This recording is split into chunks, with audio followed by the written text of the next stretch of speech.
Yo, what's up, you fucking goobers? Oh.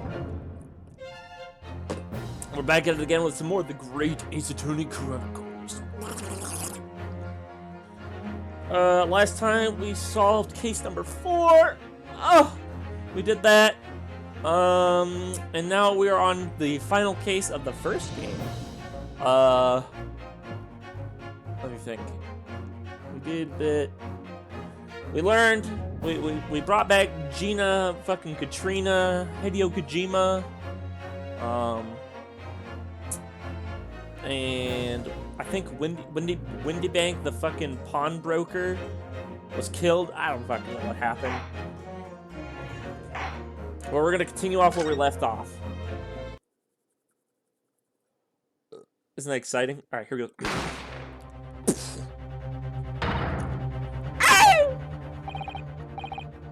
I'll be all right, Mr. Naruhodo. After them, go!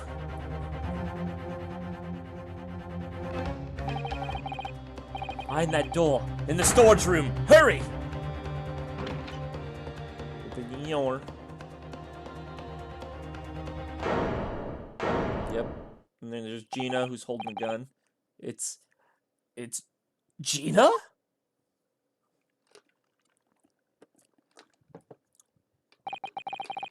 From that moment, Windbank's pawnbrokery became a crime scene. Everything that followed happened in a whirlwind of activity. The arrival of the police, the preliminary investigation of the scene, and the questioning. It was just before dawn, before I was allowed back into my lodgings at 221B.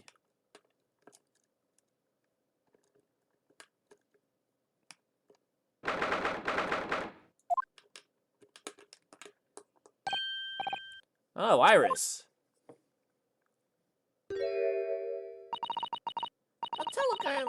A telegram came, but all it said was waited home. Oh, yes. We asked one of the policemen to have it sent. It was simply impossible to come back. When I woke up, I was all alone. Harley and Jeannie were gone. Everyone was gone. What happened, Bruno? Poor Iris, she's trembling. She's obviously trying very hard not to let herself get too worried. I'll explain everything that I know. Something awful has happened, hasn't it? Yes, I'm afraid so. Late? Yeah, I know I'm late, alright? Listen, man. I was just trying to relax a bit, alright? I knew I was going to be a little late, though. Just a little bit, just a little late. Just about an hour late. It's not a big deal. But hey, that means you didn't miss anything, Matt, because, you know, you're here now. So, alright, let's talk to the Genie Meanie. I'm sorry to tell you this, Iris, but Mr. Windybank is dead. He was shot. We discovered it in the early hours of the morning. Oh, yes, I had a feeling. You did? Well, I saw those police carriages pulling up outside his shop. So I knew something must have happened there. When we entered Windybanks in the small hours, we disturbed a gang of 2 thugs. They ran out into the street, and I chased after them, but they got away. So, it was one of them who shot Mr. Windybank, I suppose. I don't know, but that's not what the police believe at the moment. Oh, why not? They've arrested someone else as their prime suspect, you see. Gina. Janie? But why? Well, the thing is... No, Jenny wouldn't do something like that. I know. None of us think she did. Why have they arrested her? I'm sorry. There was nothing I could do.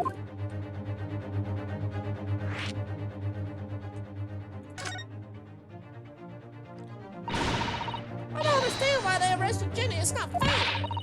What about the 2 thugs that were at the scene? Why aren't they the prime suspects? After all, shot Hurley dead, didn't they? He's not dead. No! I mean, Mr. Sholmes isn't dead, Iris. This is all so horrible. Thing is, Mr. Windibank was found on the floor in the storeroom where he keeps all the deposited articles. And at the storeroom door was locked from the inside. I see. But he wasn't alone in there. Gina was found next to him on the floor as well. Oh no. And according to the detectives who investigated afterwards... Don't tell me. There was no one else in the room? Yes, exactly. How'd you know? It's the only explanation. Yes, the only explanation... What do you mean by that, Bruno? What? What can I say? I'm damned if I agree and damned if I don't.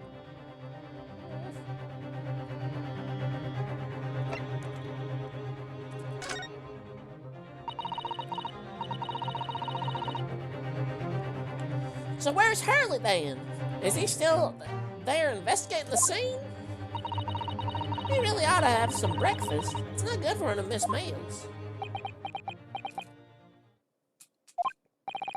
I don't want you to worry, Iris, but I have some news about Mr. Sholmes. He was taken to the hospital this morning. What? Well, when we entered Windibanks, a gun was fired and he took a bullet. Hurley was shot? Maybe I should have done that. Apparently, I guess I must have had to do that in order because, you know, yeah. No. It's all right. His life isn't in danger. Really? Are you sure? Where is he? Which hospital? He's at St. Sinners. They're tending to him there. I must see him at once. I'm sorry, Iris, but you can't. Why not? That's not fair. I'm a family member. I should be allowed. No, I mean nobody can see him at the moment. He's not allowed any visitors. They're preparing to operate, you see. To operate? Oh, poor Hurley. Hurley Durley. Hurley Durley Durley Durley. It was the two thugs who were in the Mr. Windibank shop. They shot Mr. Sholmes when we disturbed them, you see. It was pitch black inside the shop at the time. My mind went totally blank, I'm afraid. I just froze. After them! Go! After that, I ran into the street, but, well, they were long gone. I shouldn't have hesitated. I'm so sorry, it's my fault. I let them get away. I think that's a very good thing.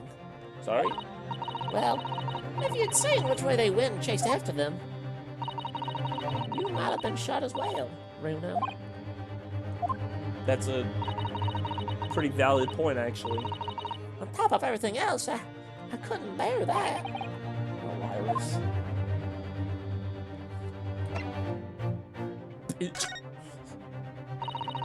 Where's Susie, Bruno? She's still at the police station. Oh, why? I expected she's still in questioning. The police said they wouldn't be finished for a while. Why aren't you there then? Well, I didn't get a good look at the criminals anyway, so they weren't questioning me for long. And Mr. Sato stayed behind the scene to tend to Mr. Sholmes, and they didn't get started until later. Ah, I see. Besides, one of us had to come back to be with Iris. I'm glad Inspector Gregson. You should have let me know, and I would have come to the station.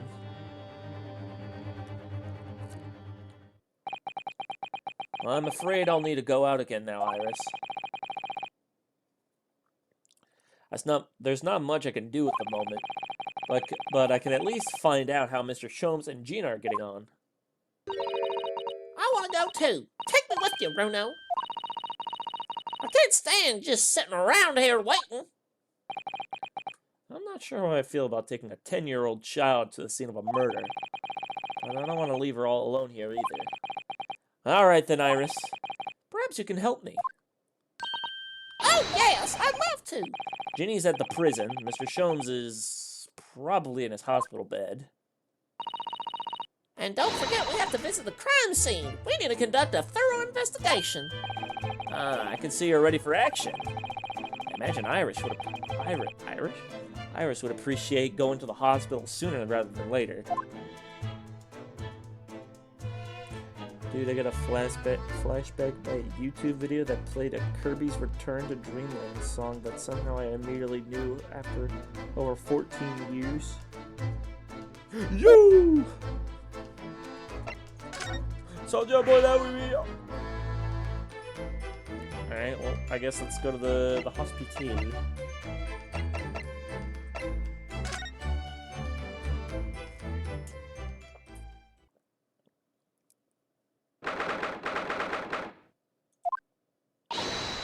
Harley! Oh! He's not here. No, that's strange. The nurse definitely said he was in bed by the window, didn't she? Ooh, I know what's probably happened. Hurley is being a big baby, and the bullet wound wasn't that bad after all, so he's been sent home. I'm not sure about that, baby or not. There's no question that it was a fairly serious injury that Mr. Sholmes suffered. Oh. Hello, hello, what have we here? This ward is off limits, no visiting. So, what are you doing in here, Faye? Well, I'll have you know, we're Hurley's next of kin. Eh? Oh, well, begging your pardon then, ma'am, son.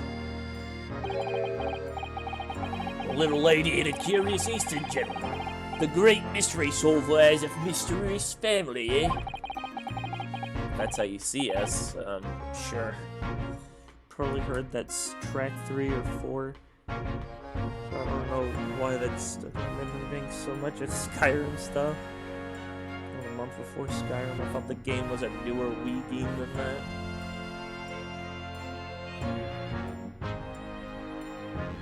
Return of Dreamland? Dreamy Weenie? Where is he, Constable? Where's Hurley? I believe he's currently in the operating theatre, ma'am, undergoing an extensive operation. Extensive? It has been several hours since he went in. Oh, dear. Is it going to be all right? Well, doesn't appear to be working, you see. The anesthesiac, that is. Oh. I have heard a report that the gentleman claims he may have had a little too much to drink last night. Coffee, that is. Anyway, I think it would be fair to assume that he won't be back here for several hours yet. I see. Thank you, Constable. Perhaps we should leave and come back later. Oh, poor Hurley.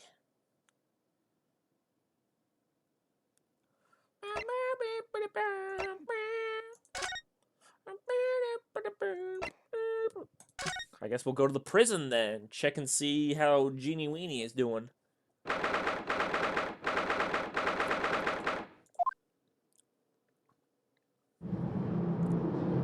Open the senor. Hello, Gina. Oh! You son of a bitch! Reloading! They let her bring that?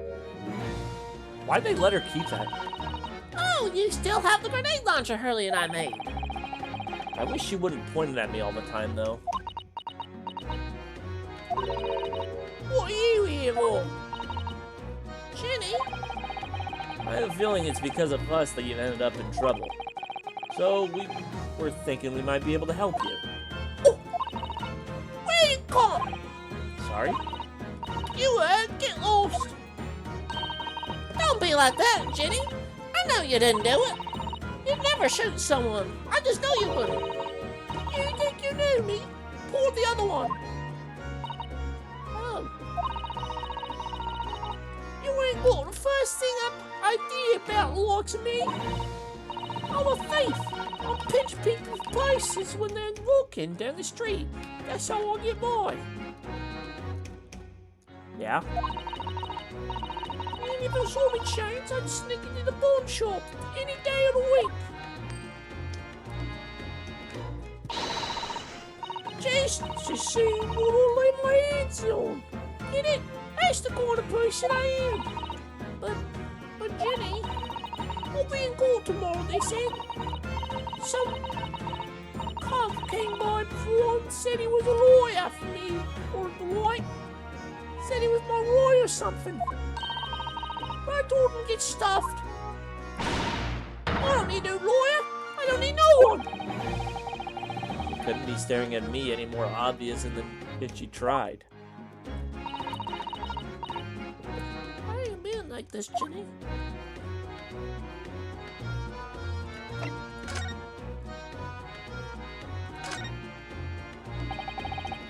I don't understand, Gino. Why'd you send the public defender away?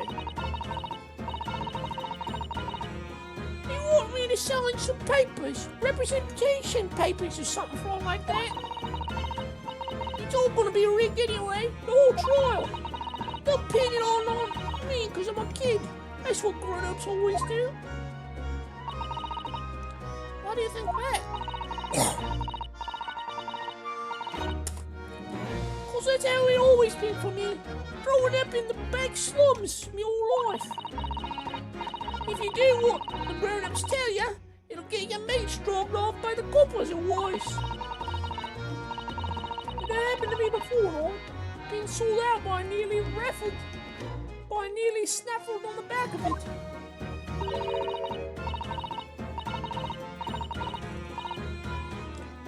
You can't trust no one, that's the point. As soon as you do, you're going to grass, dead. Dead grass.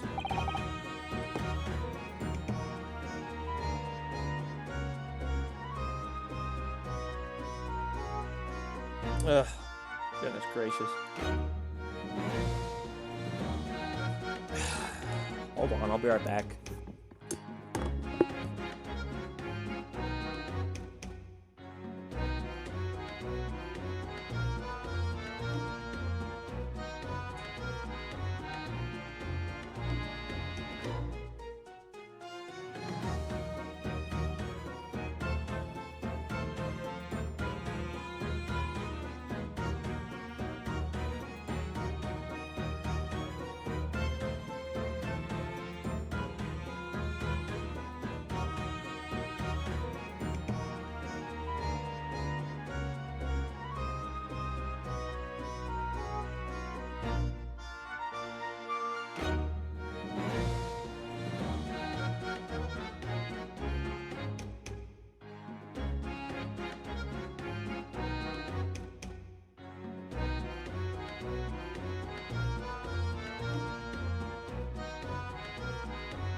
Alright, I'm good.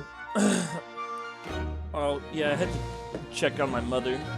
Because I heard her yelling out outside my door. Alright, back to the game. Gina, listen. If you like, in tomorrow's trial, I could... Forget it! Jenny! Don't you trust Romeo? I don't. Bruh. Look, I'll ask you nicely now. Just leave me alone.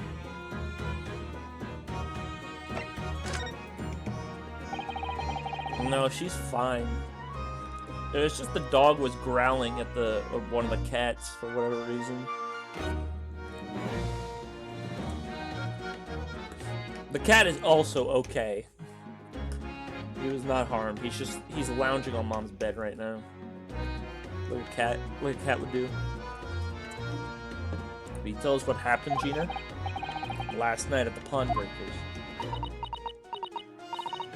They stuffed in the town. I figured he'd pay me, so I broke into the place and started going through the storeroom. We all walked in on me, and you know the rest. Well, why, Jenny? Why would you do that? Ain't it obvious? The place is full of stuff I could sell for $1 or $2. Diving ain't easy, you know. It's a lot of work, and half the time you don't get anything. You don't get nothing. Is that why you broke into the place? Is that really why you broke into the place? Are you sure the true reason wasn't something else? Oh, give it a rest. What'd be the point anyway, eh? Nothing I could say will make a blind bit of difference. Please tell us, Jenny. We'll believe you, whatever it is. Believe me, don't be daft. I can't believe nothing. Everyone lies all the time. You know what? When it comes down to liars, I'm the biggest of the lot. I've told some unforgivable lies, I have.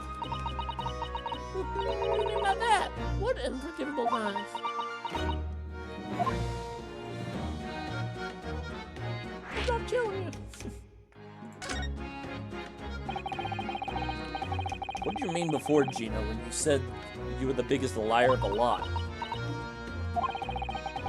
Why don't you tell us what these unforgivable lies you've told are? Maybe we can help. Good Lord. Sorry. We're out of time. They won't want to question me now. Jenny, please. Oh, yeah. I wanted to give you this.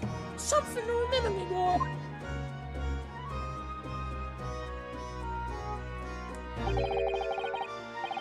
A photographic print? A really adorable cat. I found it in one of the pockets in his coat. Ain't no point having it. I wonder what that little photograph is. What a little photograph like that was doing in the pocket of the overcoat. Anyway, don't bottle him coming again. Bye. Oh, Jenny.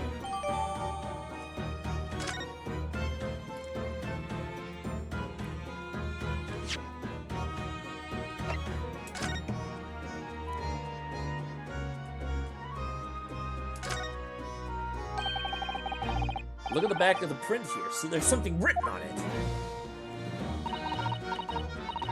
February 13th of February, 9 p.m. Article deposited, 1 small box. Loan amount paid, 10 shillings. Redemption deadline, 13th April, 9 p.m. So this photographic print is a redemption ticket? 13th of February. That could be significant. It was just 2 days before the murder of the omnibus, wasn't it? A small box. That doesn't tell us much, does it? Oh, no. If Mr. McGilded had the ticket on, presumably he never redeemed the article. So, do you think the box might still be present somewhere in the shop? Yes!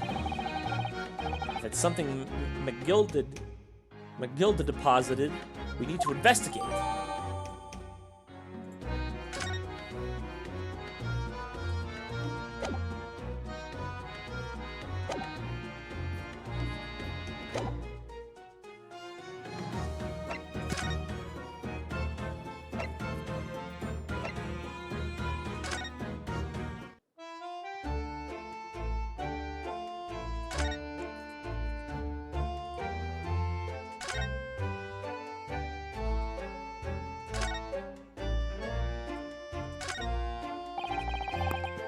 Scotland Yard carriage inside Willie Banks. I never imagined we'd be investigating a case so close to home. Oh, Iris, she's very upset about all this. I'm sorry, I was there. I should have done more. No, this is your fault, Bruno. Please don't apologize. But I... That's the criminals who are to blame for this. So let's investigate and work out how to catch them. Yes, you're right.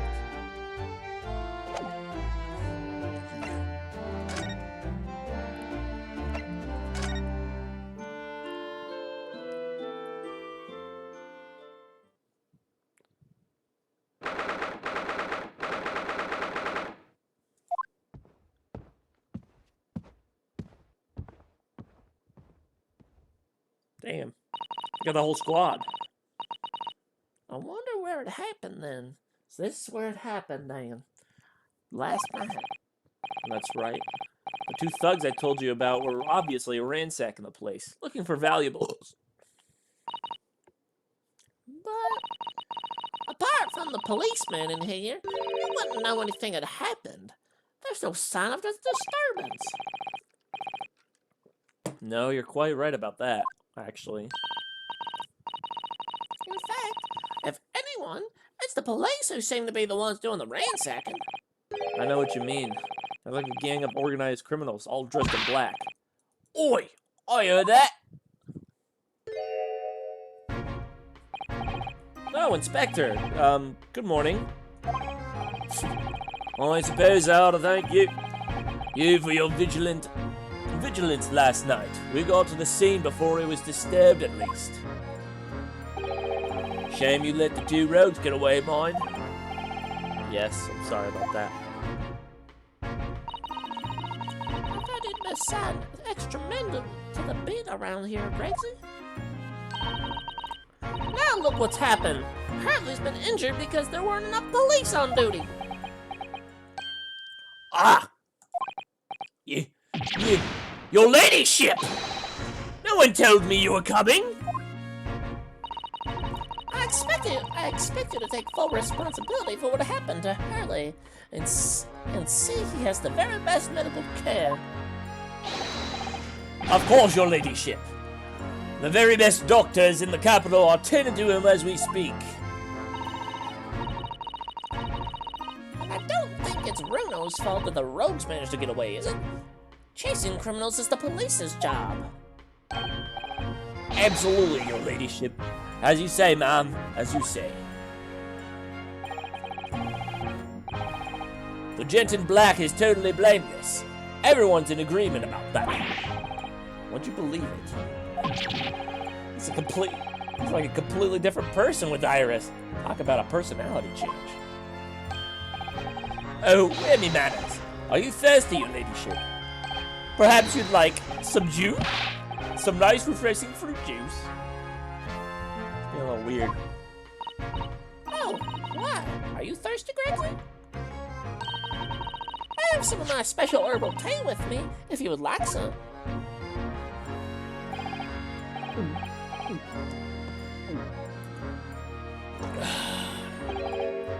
Ah, lovely.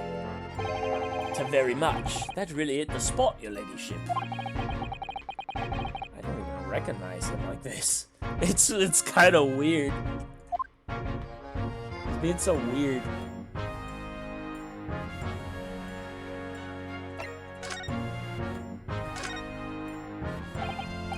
So, how is the investigation going, Inspector? Nothing to it, really. It's a very simple case, this. There's some very definite evidence. We're just about to charge that diver we arrested last night, in fact. Gina, You're gonna charge her? That's right. Should be able to bring her before the judge at the Barley tomorrow. definite evidence, you say? What is it? Come on, show me. Your ladyship, as much as I could oblige you, I'm afraid... Ah, I see. You've already captured the pair of thugs who broke in here last night, haven't you? What the... And you're gonna put them on the stand as witnesses, aren't you? How could you... How? How could you possibly know that? I had a feeling, that's all. I'm never to keep my... never to try and keep a secret from Iris. So, you've arrested the two men who shot Mr. Sholmes, have you? Well, yes. They were rounded up pretty quickly by the lads on the beat. And Miss Lestrade is being held at the prison. She should be. Oh, it's assuming she hasn't lifted the key from the jailer, of course.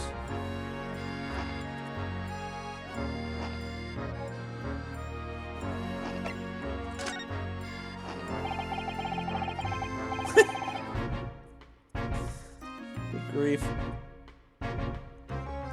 It's funny to see him, like, eating and then, like, it just magically just appears. Can you tell us anything about Mr. Sholmes? What's his condition? Sorry, I'm not at liberty to divulge that information. Scotland Yard's matters are strictly confidential. Well, I know he's being operated at the on at St. Center. Why can't I see him? I'm family, you know. I'm terribly sorry, your ladyship. It's the hospital's policy. No visiting at all. Oh. A bullet must have hit an artery in his midriff. He lost a fair bit of blood.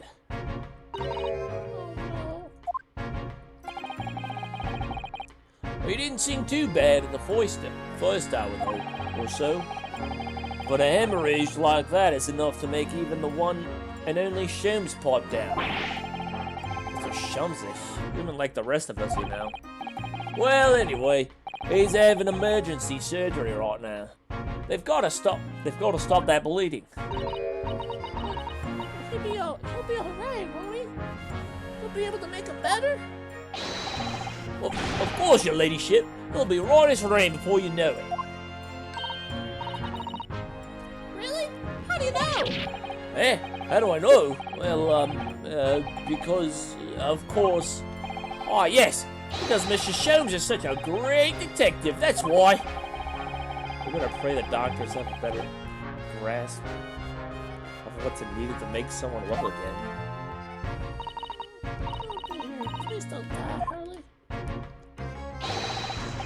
I'll report to your ladyship the moment I hear he's out of the operating theater.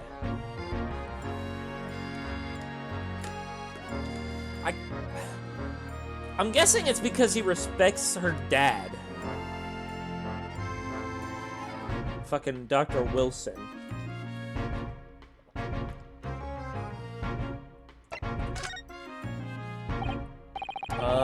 I couldn't help noticing, Inspector. What? Out with it, sunshine.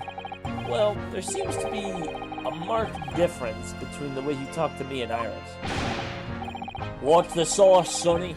I'm a copper, and we don't go in for favoritism. But he's right, you do treat us differently. It's because of those adventures of Sherlock Holmes stories, that's why. Oh. I crop up in him, don't I? Inspector Tobias Gregson. Oh, well, yes, because you're an acquaintance of Hurley's. What did you write about the inspector, Iris? I don't remember, really. It was one of them Sholmes lines. Gregson is the smartest of the Scotland Yarders, is how he put it. Oh, did I write that? And you know what that one line did for me? Eh? The very next month, my pay doubled! Doubled, I tell ya! Ooh, that's amazing. All because everyone at the yard reads them. They read all the Sherlock Holmes stories. They've even set up a fan club for me. Of course, that explains everything. It was around that time that you became such a toady to me. Can you blame me? All it'd take is one bad word from you and Sholmes could change the tune about me. Gregson, no, the greatest detective will say, he's getting quite overrated these days. Think what would happen to my salary if that came out in print, eh? Whole thing gives me the willies. I can't tell you how many nights of sleep I've lost worrying about it. That would never happen, Gregsy. Every month when the new Rens magazine comes out, my hands are trembling as I turn the pages. Oh, how awful for you. Here, have some of my tea to settle your nerves.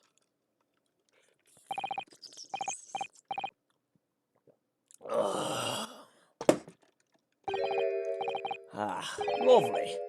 Thank you very much. That really hit the spot, your ladyship. Teetotal. Oh, yeah. There's something I was supposed to talk to you about, actually, Mr. Naruhodo. Yes, what is it? I've got an important message for you. I quite forgot about it until now. An important message? I wonder what it could be.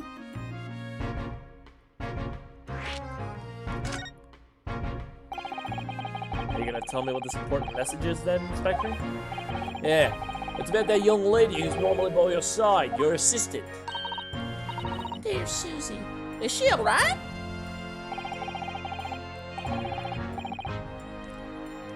Send this meme I sent you to Mom.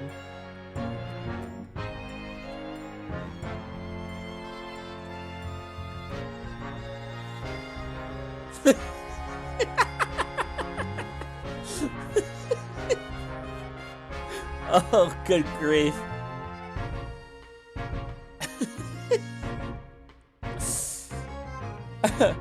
Yeah.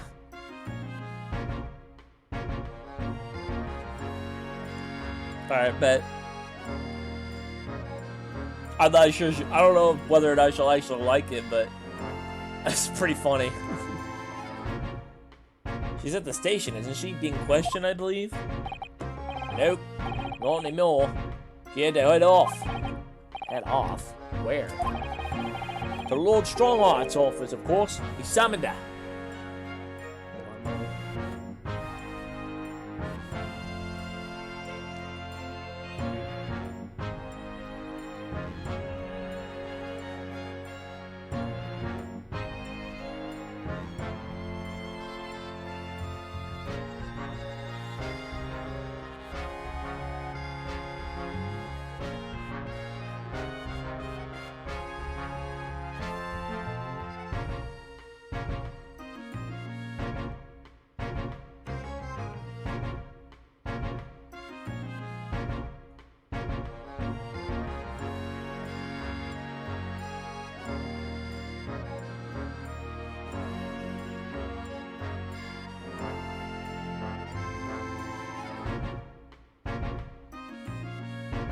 Trying to... I'm trying to figure out how to do this.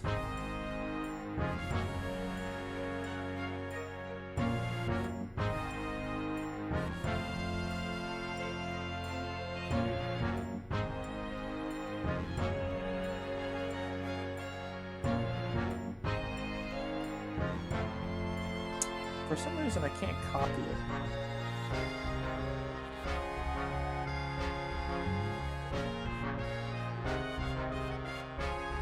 Why can't I copy this?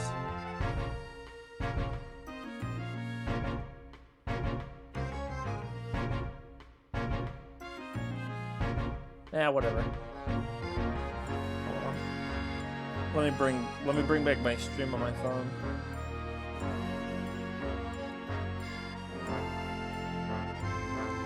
I'm gonna make you bump like that. Boom, boom, boom. Alright, we're good. Ah, yes, of course. I forgot about that. One of the whipstocks stuck her there in a yard carriage after we'd finished questioning her. But she asked us to tell you she didn't have the fare for the return journey, and to go and meet her there.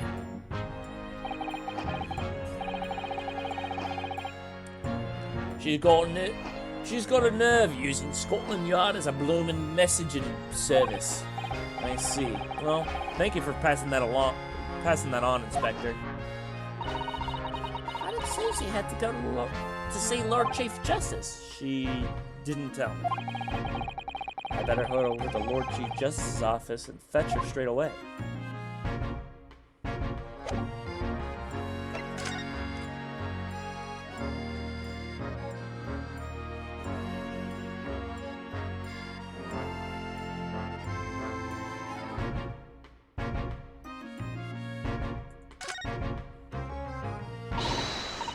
right then, let's see what we can uncover. Oi, what do you think you're doing, Chon? You can't touch anything in here. Oh, but we were hoping to investigate. This is a crime scene, for Pete's sakes. No touching. What's the problem, Gracie? Renner's a lawyer, you know that. Oh, I'm ever so sorry, ladyship, ever so sorry. The rules and regulations are a thorn on my side. Of course, if Mr. Naruto would have been properly appointed by the accused, that'd be a different matter. The accused? If you could show some representation papers, I'd be only too happy to let your nose around. Did you hear that, Rono? He needs you to cite some representation papers. Looks like presenting the detective here with the correct paperwork is the only way. Which is not going to happen. So, the only thing we can do is go to Lord Chief Justice's house.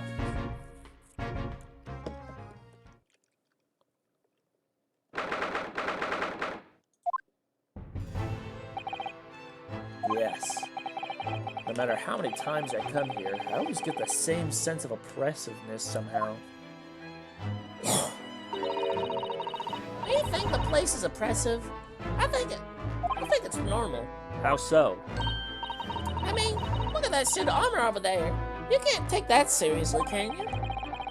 Maybe it thinks the same about you. Though everything is clear with regard to tomorrow's arrangement, I trust. Yes, thank you very much.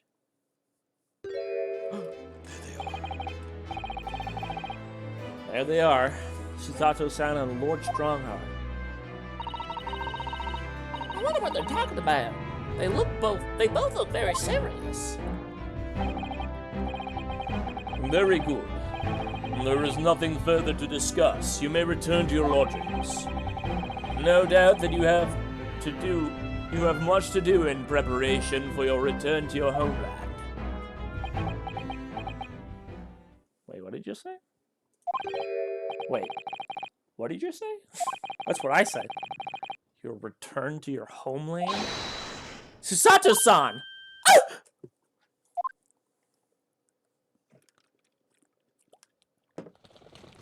Bert! Oh, Mr. Naruhodo. What was that all about?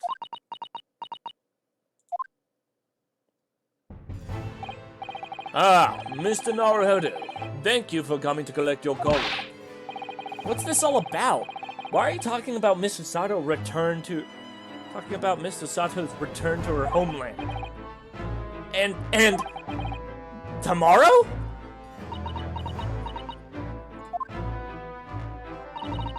Tomorrow? But what about Jenny's trial? You mean she's been formally charged now? Oh dear.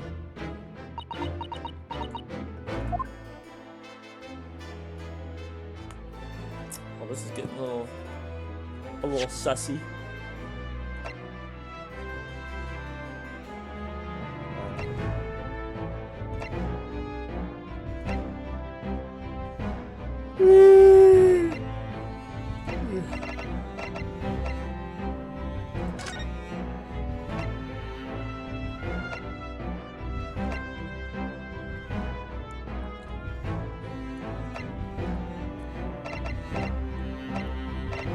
There's an autoplay?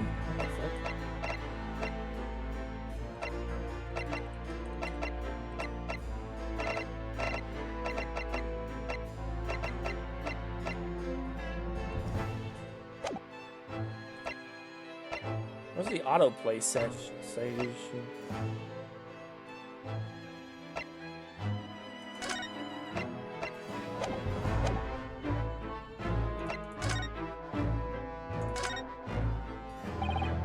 Mr. Sato, what's all that about? Oh, please don't concern yourself, Mr. Naruhodo. It's only me going back to Japan. Your life here can continue just as that. That's not what I asked!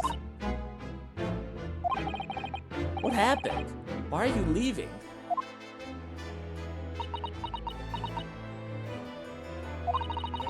It's my father. He's fallen ill. Oh, Professor Mikotoba? Mikotoba? Mikotoba. If I may add. Yes, sorry? You must be the defendant. This is the very beginning. This is shit I don't care about. We already know this. We received an international telegram from the Empire of Japan informing us of the news. 10 days ago, Father collapsed with a fever. The cause is apparently unknown. And it seems he grows weaker day by day. I don't believe it. Are you aware? As you are aware, the voyage from here to your country's capital, Tokyo, takes about some 50 days. I thought it would be prudent to hasten Miss Susato's departure as much as possible. Yes, absolutely.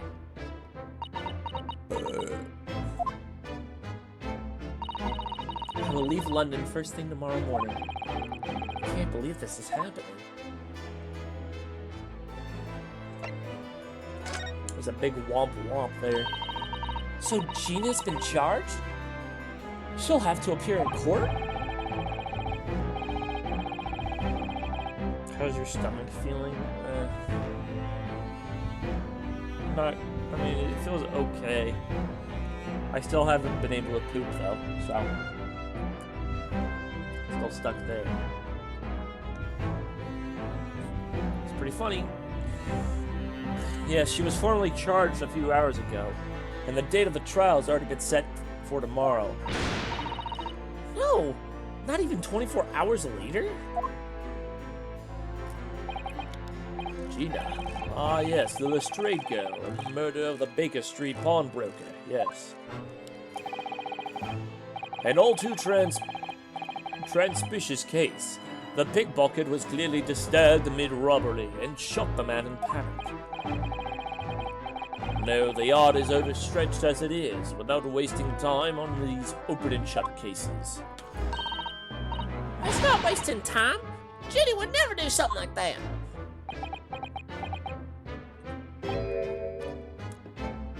Mr. Naruhodo. Oh, yes, Lord Strongheart?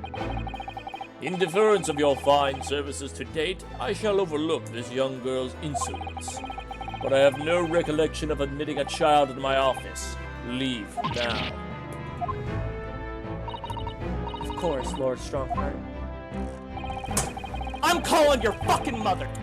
Criminals will tell the most palpable lies in order to evade justice. The police can ill afford the time it takes to unravel all their untruths. Meanwhile, more crimes are perpetrated. We have far more serious matters with which to contend.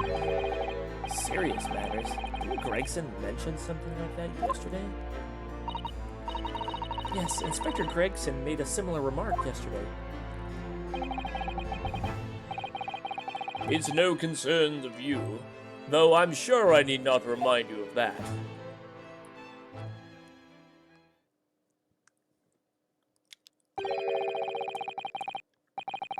"3 minutes precisely until my next meeting. You must excuse me." There's just one more thing, Lord Strongheart. Which is? It's Miss Lestrade's trial. I wonder if you might permit me to defend her? A timely suggestion. Sorry? The girl has currently no representation. But that's not fair! Yes, she may be a pickpocket, Squidward! but I should kick your fucking ass! I can't fucking send it.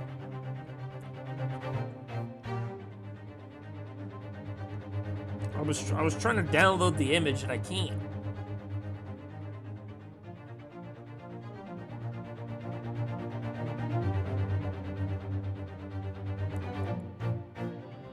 Oh, wait, I'm dumb. I figured it out.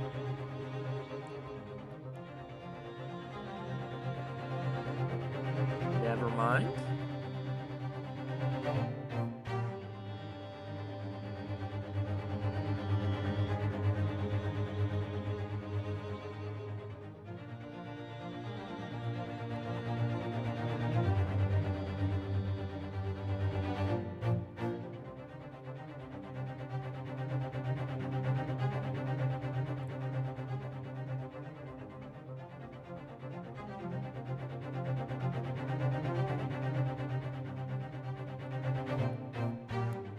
Okay. Well, I was able to I was able to send the link to the thing, but I wasn't able to get the actual message.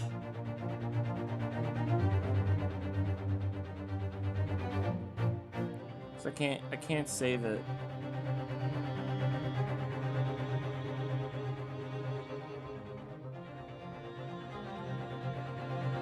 Screenshot thing.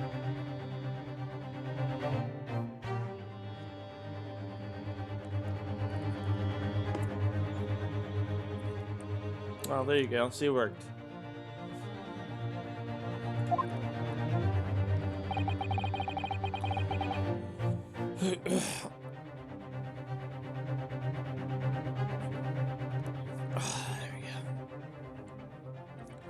Do not misunderstand me, young lady. The government provides for those too poor to afford representation with a public defender. The accused need only to sign the relevant paperwork, and a defense barrister will be assigned to the case. However, the young girl in question has refused that right. Why would she do that? A question you would do well to direct at Miss Lestrade. You will find her at the local prison. Yes, thank you. Now then, it's time I was leaving. Good day to you. What a day. She got charged with murder, Susato's son about to leave.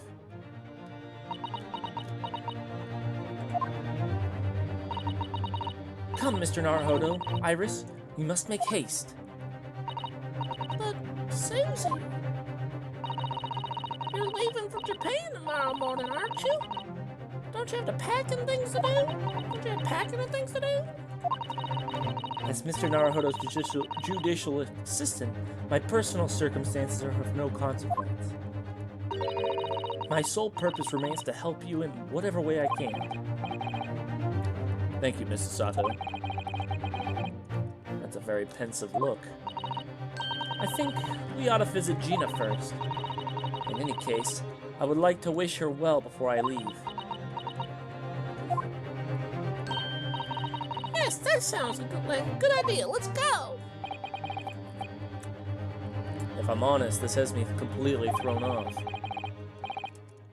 I'll just have to do what I can as a lawyer.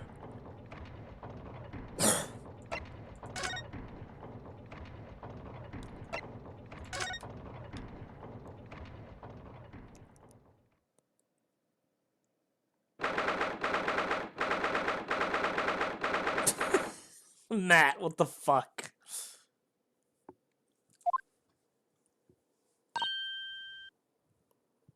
Just because you're right doesn't mean you gotta point it out. Fucking shit, dude. What's wrong with you?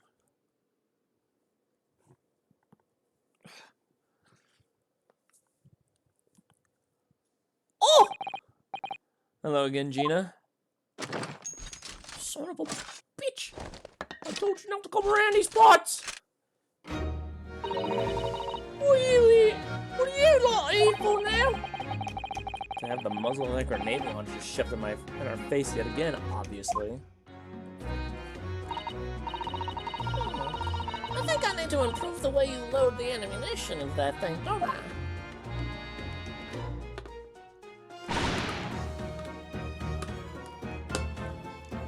Look! You can go as many times as you like. I ain't got nothing more to say to you.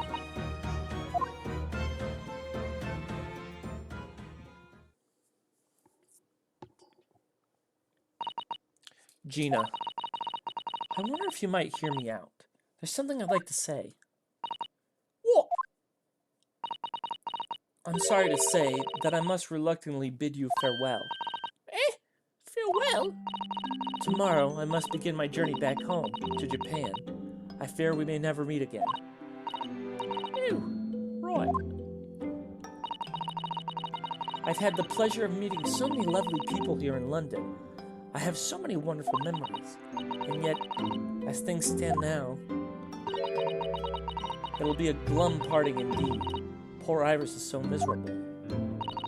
Susie. Well, that ain't my business. Both Iris and Mr. Naruhodo believe you to be innocent, Gina. They put their faith in you. But somehow, you can't find it in your heart to put your faith in them.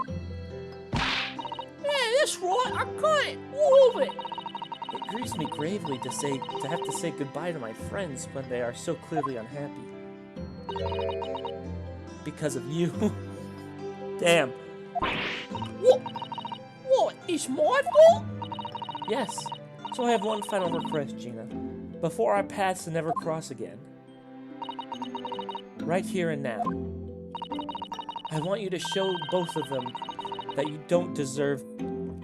I want you to show both of them that you don't deserve the faith they've invested in you. Eh? Only by doing that, will you surely be as alone as you claim to be. What are you talking about? What do you expect me to do, eh? You've told us that everyone lies. So prove it by admitting you're one of your own untruths.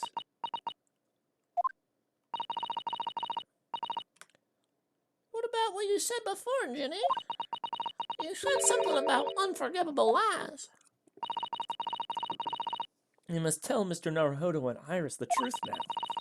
This is my last request before I leave. My last request as a judicial assistant. Yeah, right. I can't. Whatever these lies are, they're obviously weighing very heavily on Gina's mind. Gina, I could be wrong, but is this something to do with what happened 2 months ago? Something about that trial? The one in which Magnus McGilded was acquitted?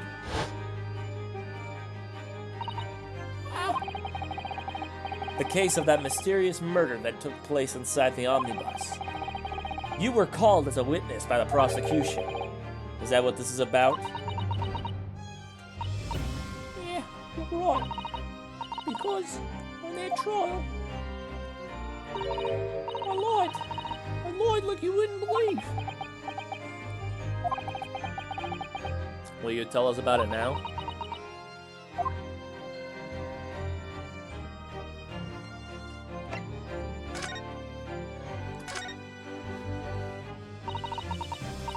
Like you said, it all happened 2 months ago.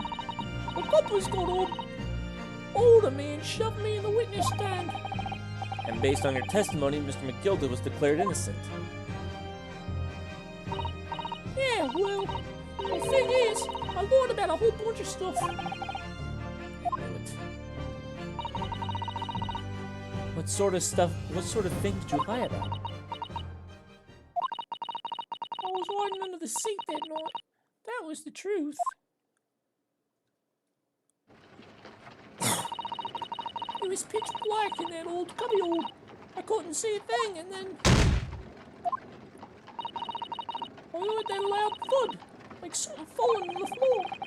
And that's when Mr. McGilded discovered you. Yeah.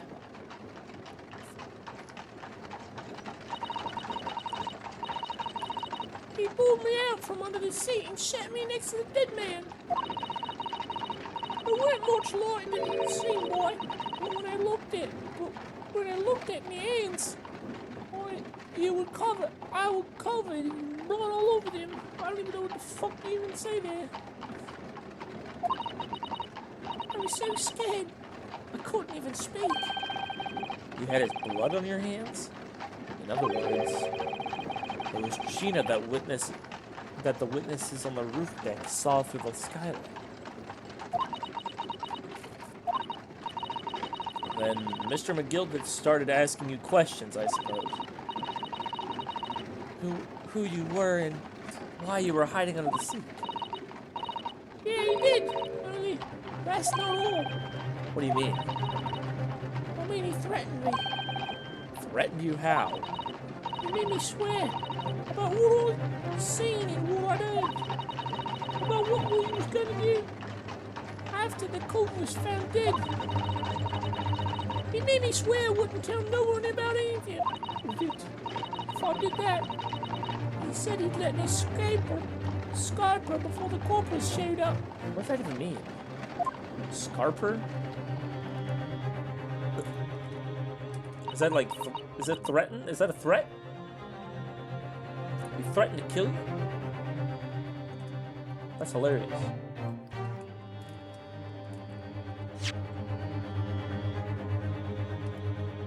Scarper.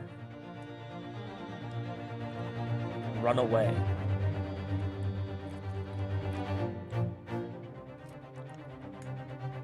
Scarper. Scarper. It means to run away. Okay. You let me Scarper before the coppers showed up. Gina, you must tell me what he swore you to secrecy about. What you saw, what you heard, everything. Might as well. It's not like he could do anything. I mean, bloke's dead.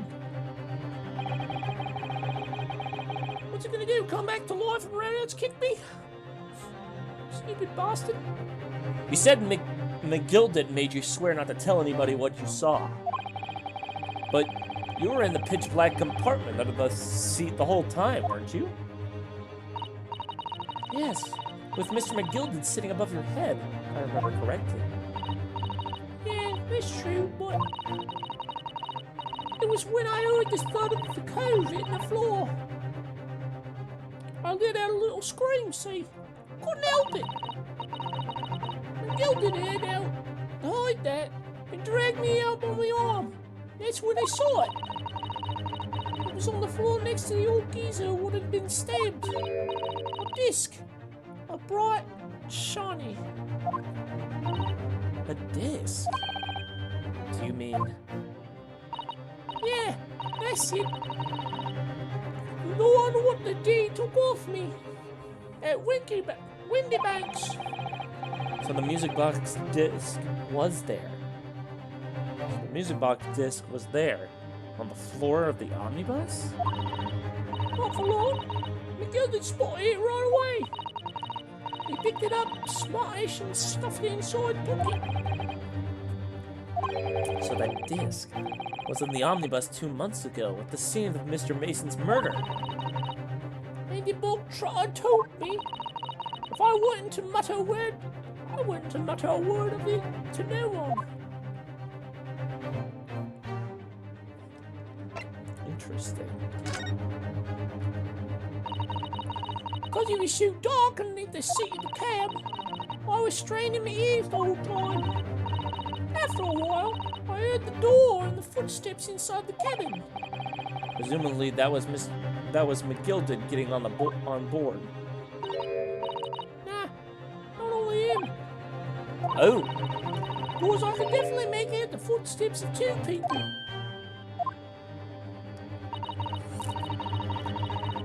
in that case, it would seem likely that it was Mr. McGildet and the victim, Mr. Thrice Fired Mason. In his testimony during the trial, Mr. McGildet claimed he slept during the carriage ride.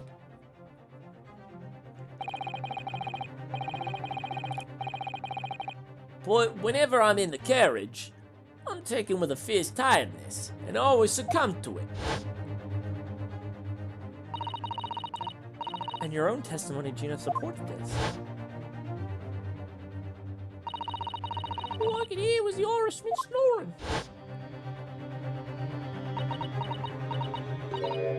Yeah, that wasn't exactly true. Neither of them was asleep. I could hear him talking the whole time, in their voices. What? What were they talking about? Sorry, I know. The sound of the horses and the wheels was too loud. But that still tells us something. Mr. McGildet and the victim knew each other. So McGildet was lying, as I suspected.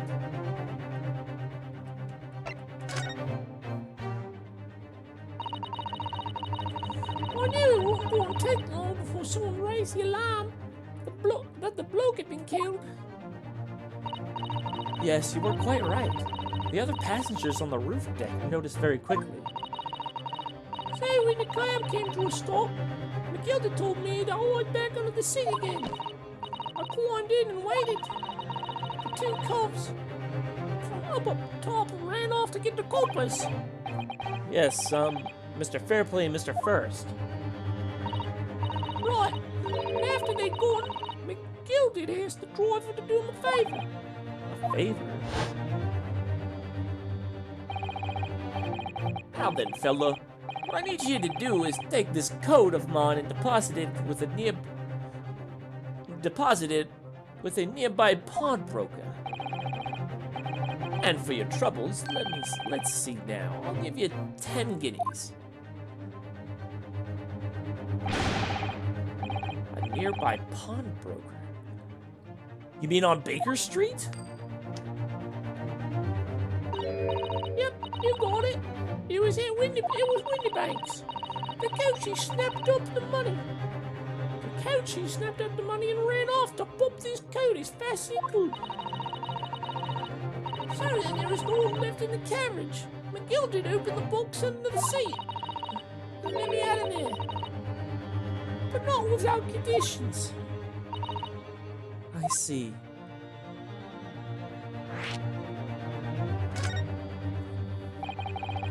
What were McGill's conditions then? For letting me go For letting you go free, I mean.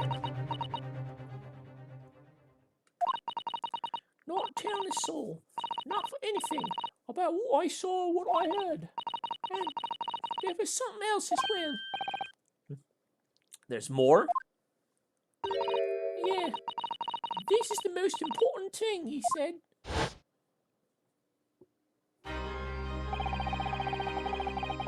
I'm after sending the coachman on a little errand for me, with some small change in his hand. Now then, did you hear what I asked of him? Did you see anything at all? At all? You asked him to pop over your weasel, right? Your weasel? Aye. The fiends take me overcoat to deposit with a pawnbroker in his whereabouts. And I want you, lass, to take the redemption ticket for it. Do you understand? What? You want me to have the ticket? That's right. And I'll come fetch it from you later, sometime within the next 2 months. You're to hang on to it until then. Is that clear? Whatever you do, don't lose it. All right then. And in case I might happen to be delayed at all, you're to go to the pawn shop, Windybanks, so it is, and you're to extend the loan for the 2 months. Before the 2 months is up. If you forget, the article will be forfeited. And any old fee could come along and buy it. Eh, but I ain't got that kind of price. Here's £5. That should be enough. But we understand each other, lads. Don't try anything funny now. If you go against me, Yeah, I get it. good. And one more thing. In a few days from now, you'll be visited by the police, no doubt. The coppers? Aye. They'll be asking you to take the stand in court, testify as a witness. So let's just have a wee chat about that, shall we? What it is, what you might say, what it is that you won't.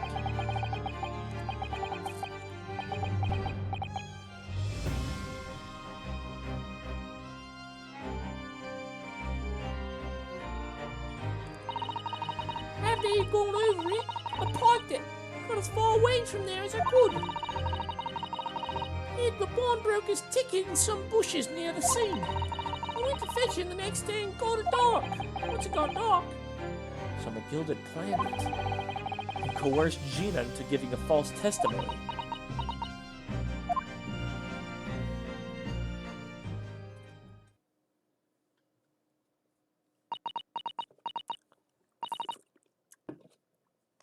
I bet you're ready to string me up, eh?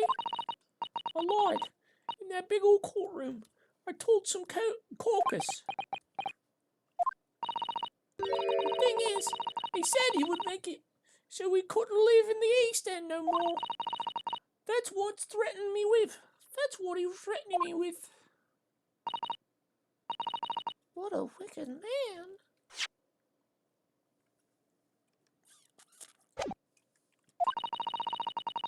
He knew everything what went on in the back slums. He knew he had no one to look after us, and we were all looking out for each other, getting by together. So you mean McGilded would have... In a heartbeat, he would have had a lot of us chased out of there if he wanted to. And then, where could we have gone, eh? Nowhere, that's where. So, I didn't have a choice. Thank you, Gina, for telling us everything. But, I'm for it now, eh? Go on a minute, you must be living. Well, you can make amends by doing me a simple favor. A favor? What? Sign the representation papers for tomorrow's trial. Eh? If you don't actually want me to represent you in court, you can rip it up later. But we need that paperwork or we can't investigate. The police won't let us. Investigate what? The scene of the incident last night. Mr. Shones was shot. You what? Hurley's having a big operation right now, Jenny. Is it bad? Is he going to be alright? Shones is going to be alright, right? That's why I want to investigate, for Mr. Shomes' sake as much as anything. Right. So what you're saying is, if I sign that bit of paper, everyone's happy, is that it? Something like that? Mrs. Sato? Yes, of course. I have the representation papers here.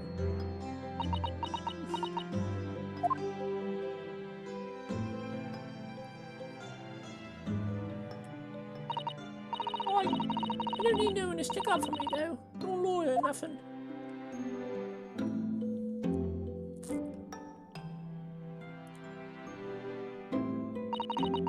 Poor Jenny. She seems so lonely. Well, at least this should mean we can investigate the scene of Windybanks now. Yes, and perhaps we can come back to visit Jenny when we're done here. I feel like we finally cracked Gina. She's opened up to us at last.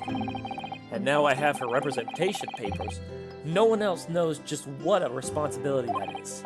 Anyway, for now it means Inspector Gregson can't stop us investigating our Windybanks. Although, something tells me he's not going to be happy about it.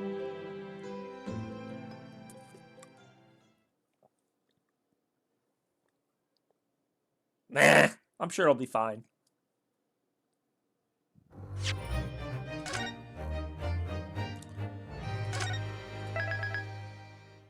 Part 4.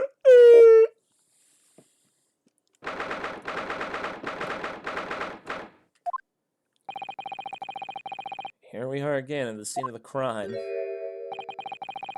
Now to thrust these representation papers in Gregson's face and see what he makes of them. Hello again, Inspector. Do you have a minute, please? What is it now? You should go home and get some rest. There you are, Gregson. Here are the representation papers. Your ladyship! Ow! I don't believe it! How the devil did you get that stubborn little ragabash to sign it? I salute you. That's hard work, that is. I can see you've been very busy as well. How about some tea? It's a special blend designed to relieve fatigue.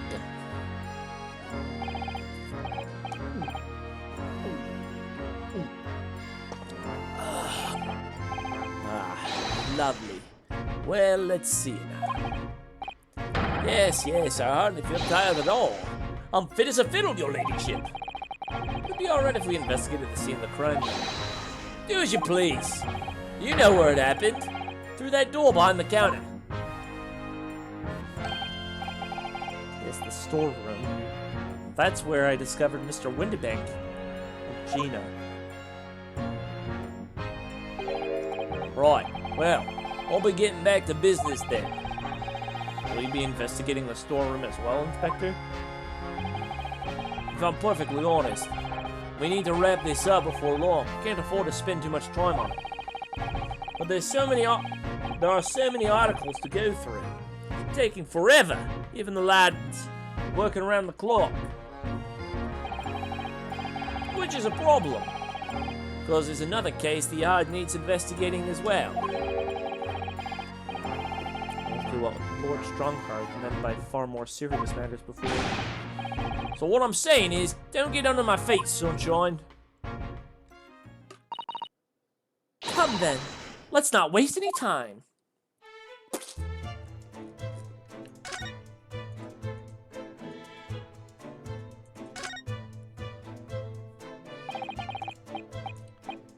There's an article ledger here, and Mr. Windybank's notes, and... What's this? It looks as though someone left a little photographic print behind. Oh, look on the back. There's some writing. Is there? Oh, show us, Susie, show us. That is the photo... What the fuck? Isn't that the This is the same one as this one, is it not? 15th February, 10:30 p.m. Article deposited, one gentleman owes overcoat. Loan amount paid, £1. Redemption deadline, 15th April, 10:30 p.m. Isn't that the same thing as this one? But this one was a small box.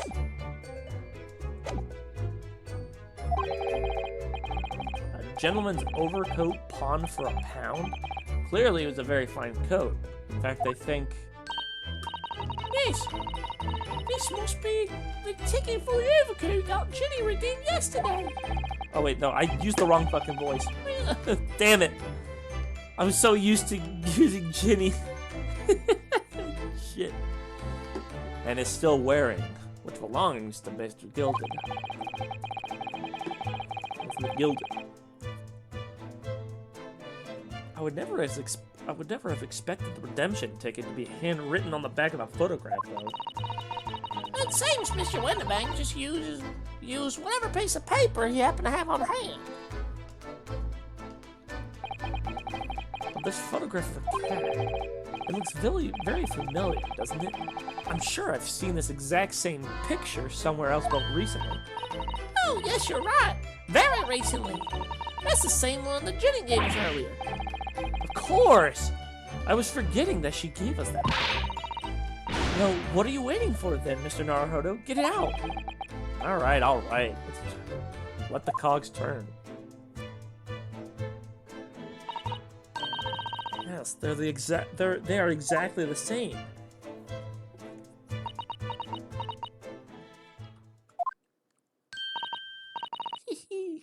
I've got it. These two photographs hide an amazing secret. A secret? What does she mean? You must tell us, Iris, at once. Do you really want to know? Yes, we need you to tell us about these pair of photographs.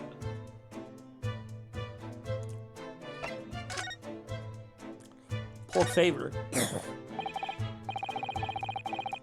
So, Iris, about these two photographic prints.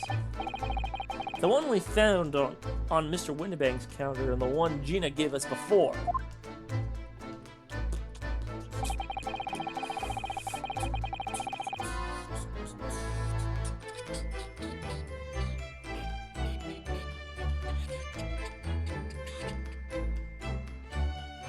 Oh, hey, look, the photos I tried downloading earlier finally finished. What the fuck? I took it like 12 years to download it. I'll have to delete it now because I don't fucking need that shit.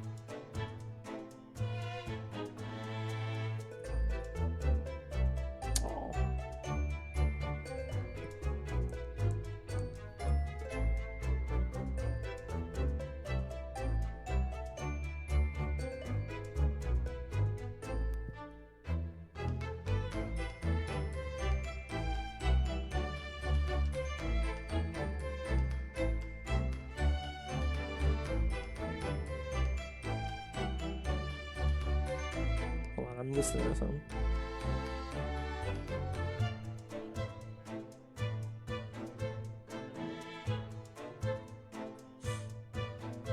Sorry, I got distracted. Alright, we're good.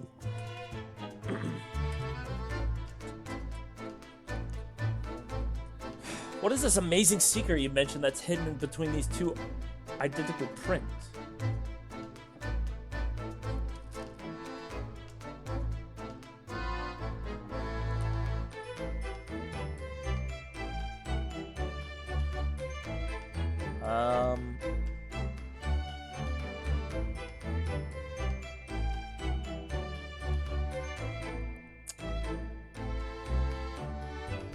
They are kind of identical. I mean, one's a bit like moved a little bit.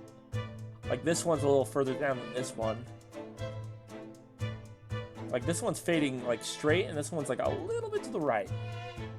So you can tell the difference, but it's subtle. Actually, that's not quite right.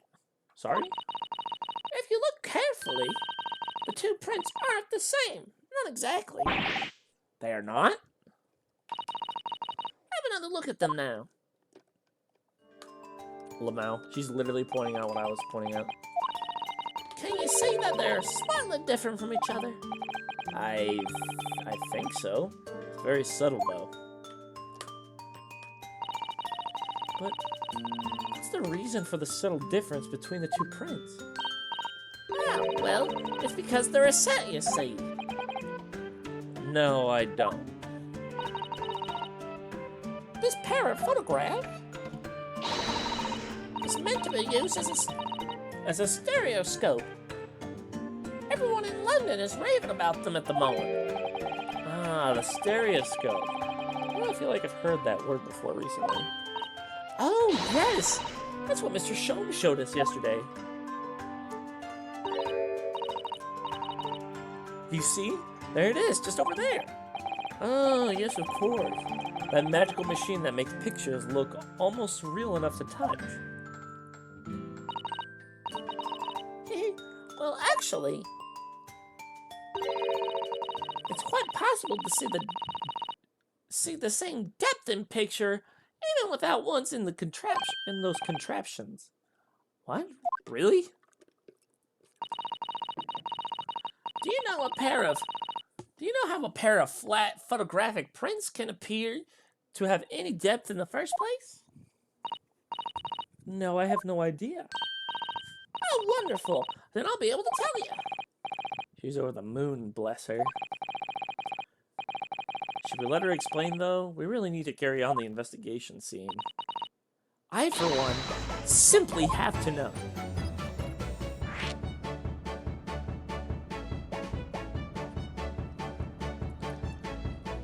Good grief.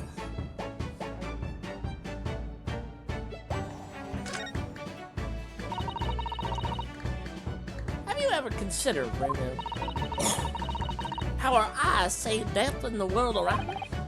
Well, I just open them, and it works. Based. But the reason it works is because we have two eyes.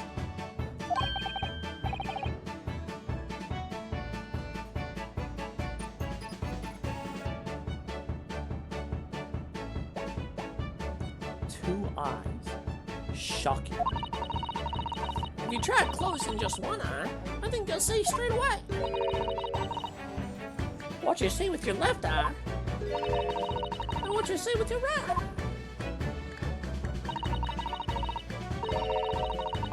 Or ever so slightly, you get a different view with each eye.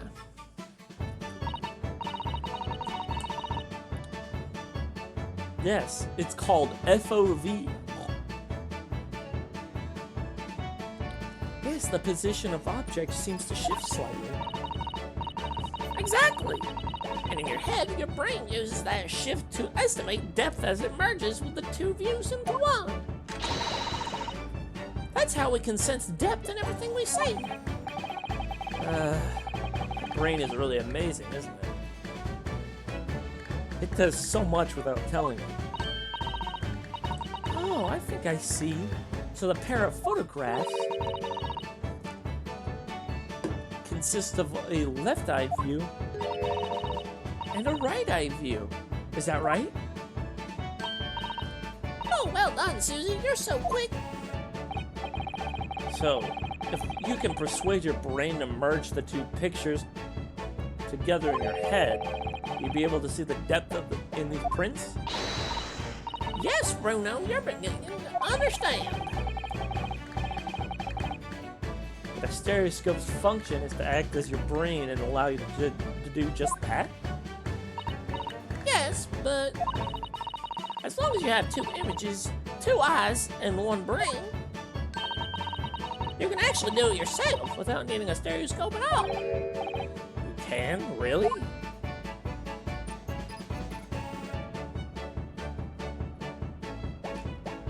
How do you do? How do you?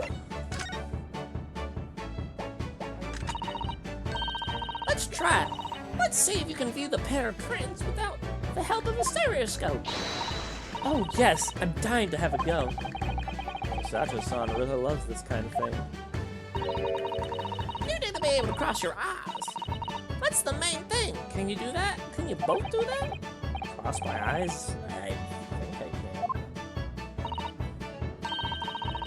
Watch me. See if you can copy. Make your eyes do this.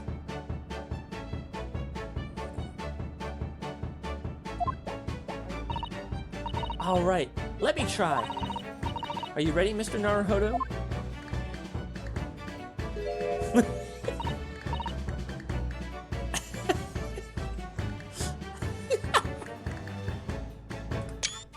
It's really fun. They look so goofy. Wonderful. Now it's your turn, Bruno. The trick is to concentrate on looking at the bridge of your nose with both eyes at the same time. Not exactly an easy task when two people are staring at you cross-eyed. Looks so goofy. Alright, that's enough practice. Let's try. Now, let's try looking at the prints. Start by looking at one print and slowly crossing your eyes. You should see two overlapping images like this. Now you try it, Bruno. I'm just gonna have to give this a try, I suppose.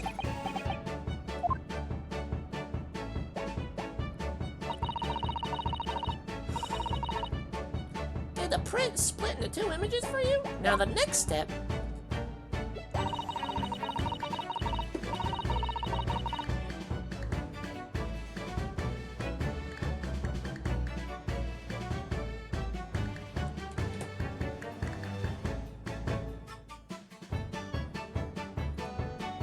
I fucked up my ass because I did it too.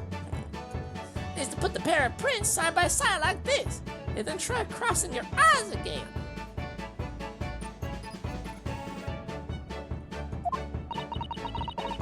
The prints should slowly merge together until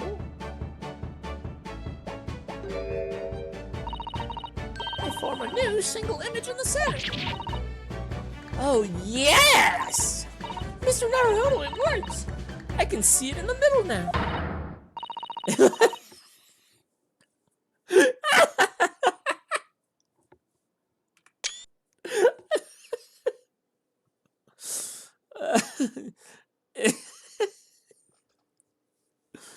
It looks so real. Oh, I could see it. I could look at it all day. I would advise that. Your eyes might start to hurt. Your turn, Bruno.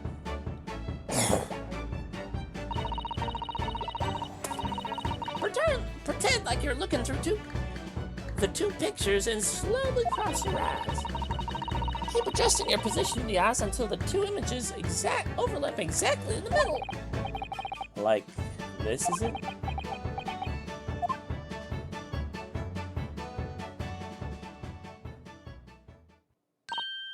There, you managed it. So now you know how the stereoscopic image works. Well, I don't know who discovered it, but it really is quite extraordinary.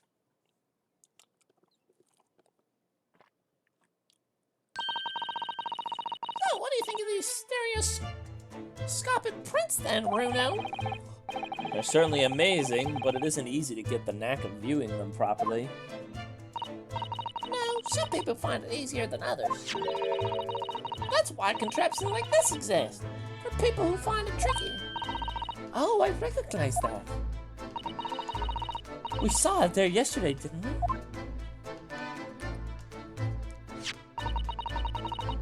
If I remember correctly, you press this little knob here,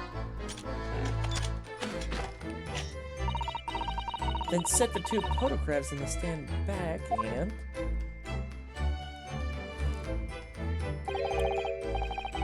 it's still amazing, even though I know roughly how it works now. Well, London seems to agree with you. Stereoscopes are very popular at the moment. You can find one of these folding contraptions in lots of households in the capital currently. But if these little machines are so affordable, surely there's no need to go around staring cross-eyed at pictures like you hate them. But it's much more satisfying being able to see the effect with your own eyes. Well, I think so in any case. Stereoscopic pictures. Never had heard of them until yesterday.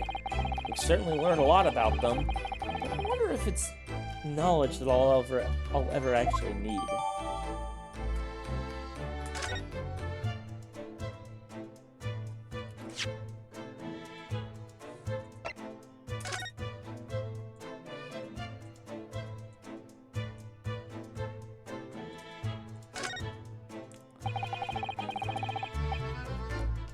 This is the second of the two photographs of the cat.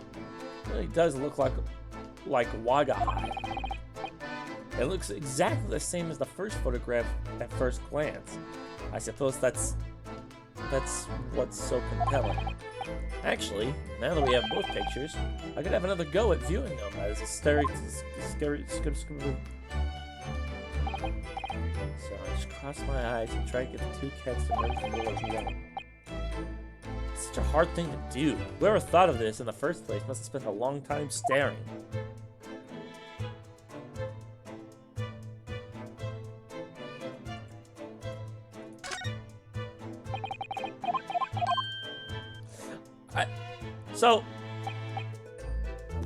Ooh, was that thunder?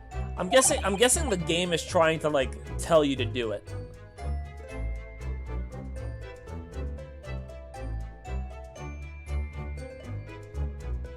I can't do it. Did you do it, Matt? Were you able to do it? Look at this dark red smear. Look, this dark red smear here appears to have been made by somebody. Do you think it could be blood? Do you see any red mark as blood, Iris?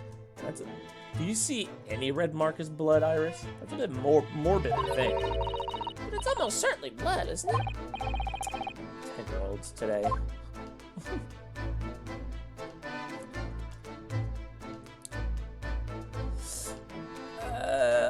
I mean, I guess. I mean, that's what I thought at first, but it could just be, like, paint, like, ink or something.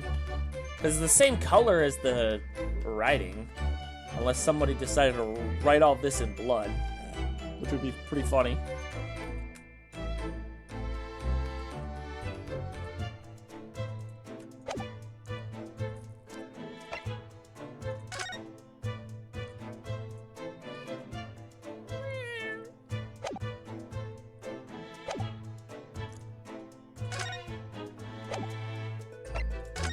Are we not gonna discuss this fucking shattered thing on the fucking floor?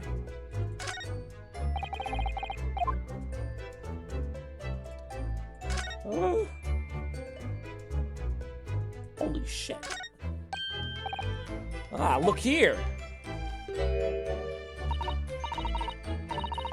Oh yes, a bullet hole.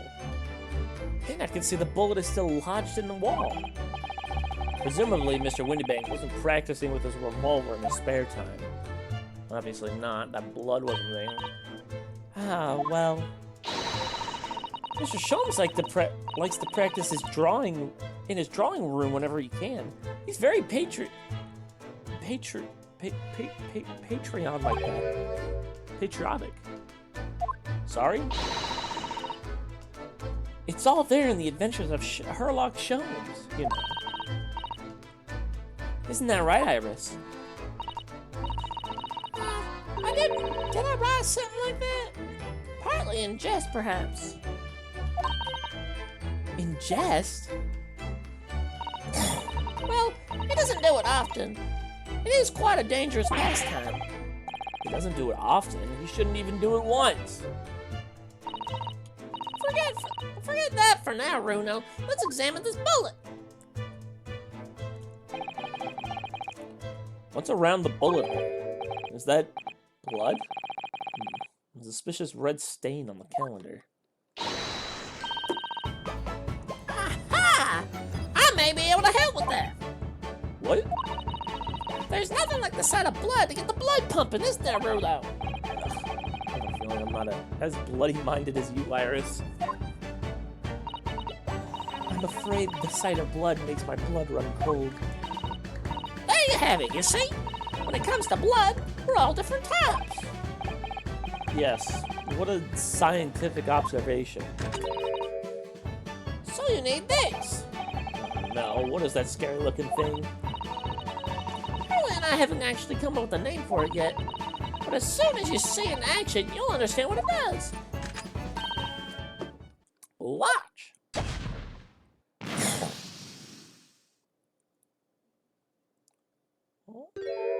Oh, it turns it green. Oh, the color of the bloodstain has changed. There. Does it make sense now? Yes, I think I'm starting to understand. Good. It works on the principle that different people have different types of blood, you see. Oh, that's right. She did say something about that before. It's a gun or whatever that turns blood into different colors based on what blood type they are. I think. Pretty sure that's what she said. Right? That's how wonderful. The chemical it fires combines with the blood and makes it change color. So you can identify whose blood it is just by you're looking at it in flash. Oh, what a fabulous invention, Iris. Isn't it? Isn't it? I bet Ginny would say it's blatant great. So, whose blood are we looking at?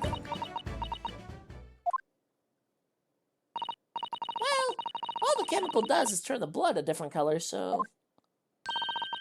Just find someone whose blood is the same color, and you'll know who it belongs to in a flash.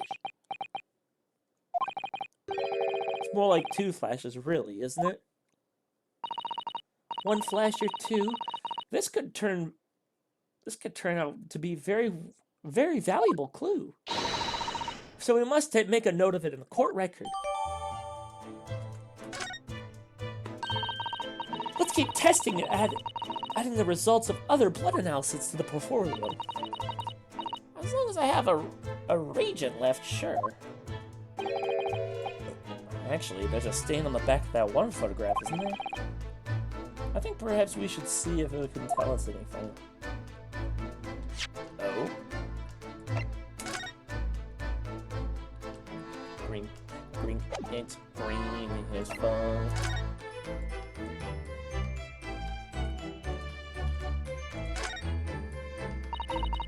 Mr. Naruhodo.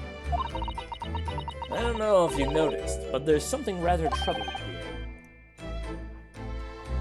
Oh, this is her speaking. I thought it was me. I have noticed. The red smear, you mean? Yes. It looks like blood, doesn't it? I wonder if Sato-san had picked up on that. Well, in that case, yes, we need Iris! We should show this to her before we forget.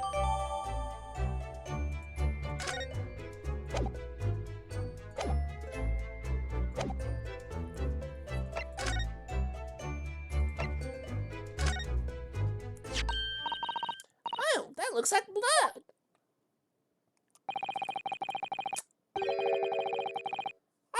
I would say it's from a gloved finger. Almost certainly a glove made of leather.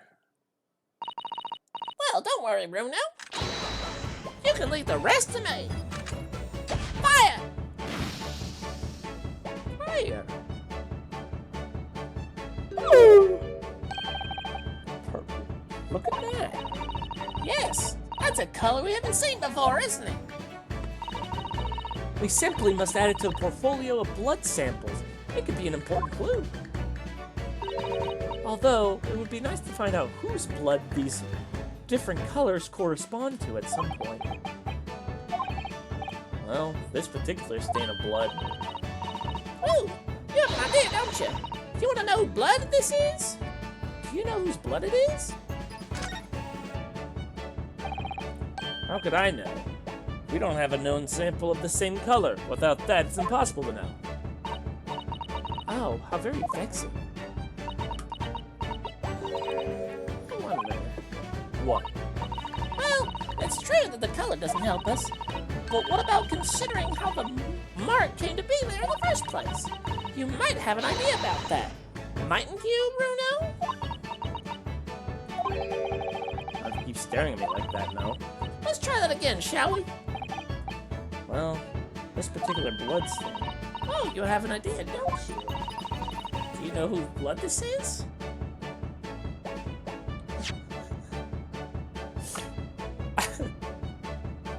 I don't fucking know. It could be Windybanks. Yes, I have an idea of whose blood it is. Not with from the color it turned, but with a little deduction. That's right. I think it's clear. Iris, you know as well? You first, Bruno. Who do you think it belongs to? Alright, I believe the blood is...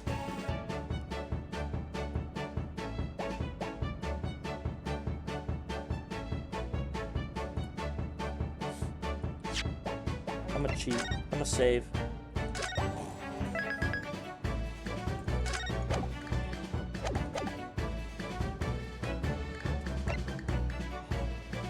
Hop Windybank?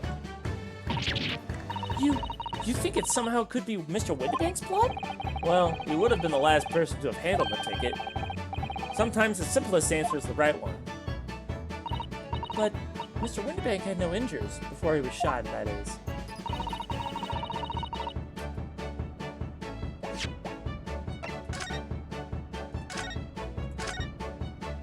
Fair.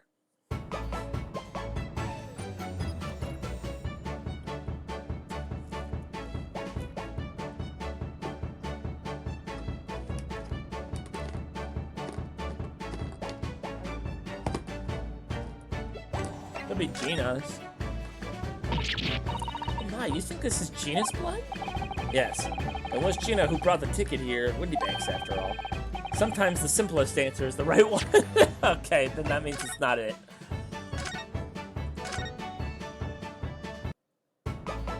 So then it's either Thrice-Fired Mason or Magnus McGilded. It's gotta be Magnus. Mr. McGilded? Yes, after all, the redemption ticket belonged to him. Oh, you don't think... You mean during the incident on the omnibus? Yes, I expected so. It's a very clear print, and no small amount of blood. So it must have resulted from a fairly serious accident, such as he might have sustained on the omnibus. Wait, but if I remember rightly, no sign of injury was found on Mr. McGilded. Oh.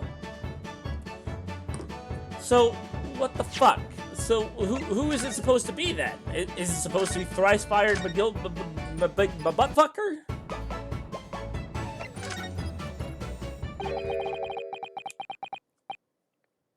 Thrice-Fired Mason? You don't sound very sure of yourself, the way you trailed off there. Well, it was 2 months ago, in that case.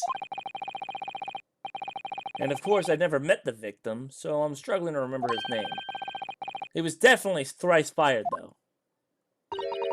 The victim of the omnibus? It only took me 4 tries, but it's okay. Yes, his name was indeed Mr. Thrice-Fired Mason. But that would mean that this bloodstain was left on the ticket 2 months ago. Yes, I think it was. Gina brought this ticket here to Mr. Windibanks yesterday.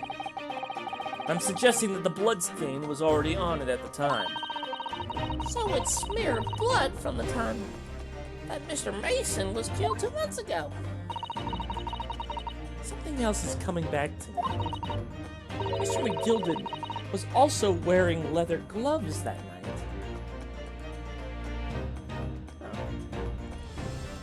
Man, fuck you, bitch.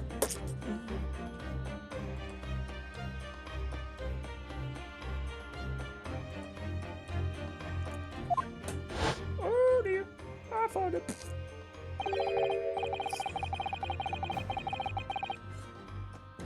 Now I ask yous, what good-hearted soul wouldn't rush to help a fella bleeding from his stomach? I wasn't about to start worrying about my gloves now, was I? I reached out to give the man a hand.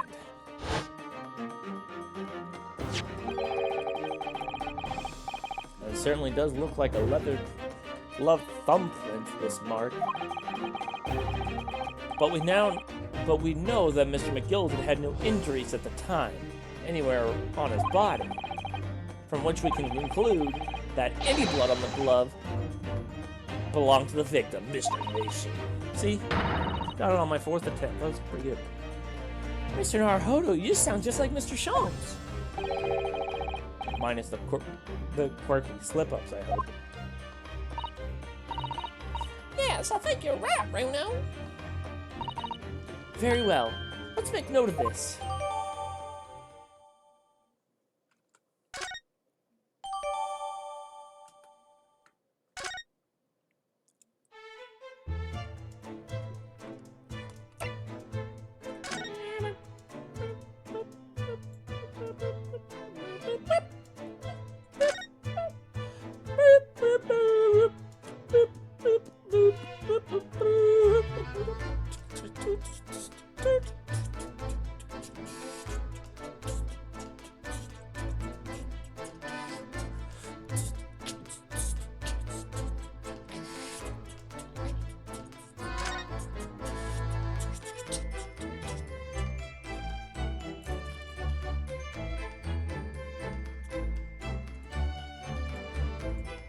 What about the photograph thing?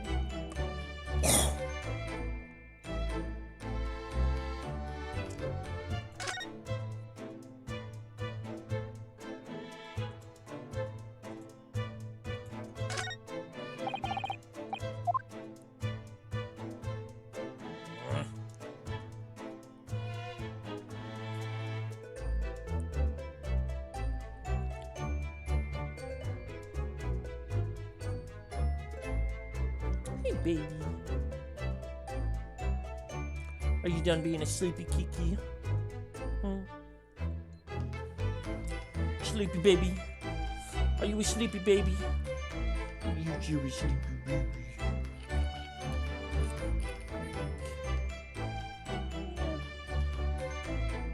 Oh, you're such a precious one. Yes, you are. Okay, well, I can't find the... Wait. I gotta do this. Go to the back rooms. To the back rooms. Behind that door. Behind that door is the storeroom, isn't it? That's what Rex is saying.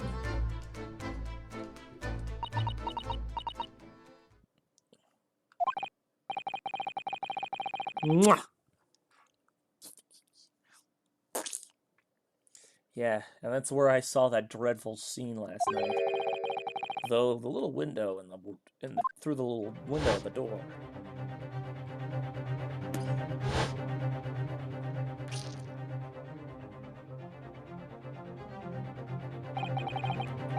Mr. Windibank face down on the floor with Gina beside him.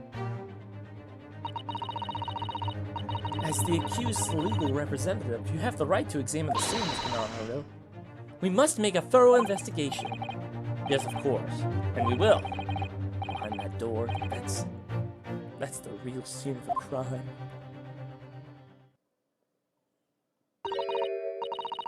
Don't worry, if there are clues in there, we'll find them. Right.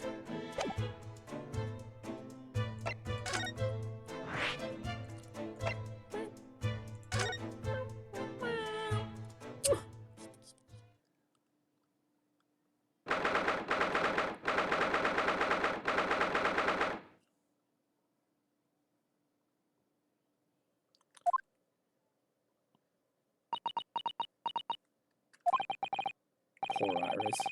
She's clammed up about. She clammed up completely. Iris is bound to find this difficult. After all, Mr. Windybank's life was taken in this very room only last night.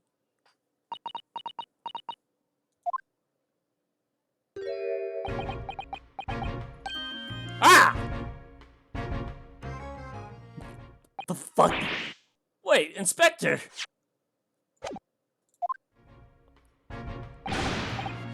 What is it now, Sunshine? You took one look at me and tried to run away. You think a Scotland Yard inspector would run away from a jumped-up little defense lawyer, do you?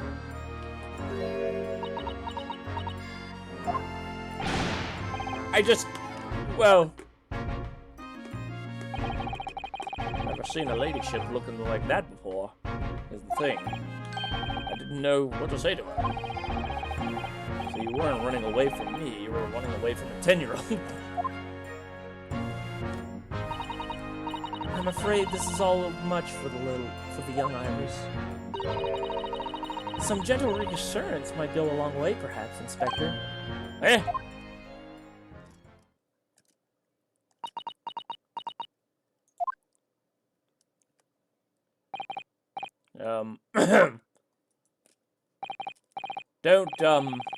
Don't trouble yourself unduly, your ladyship.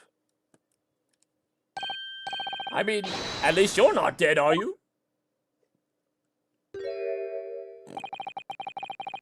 I don't think that went very well.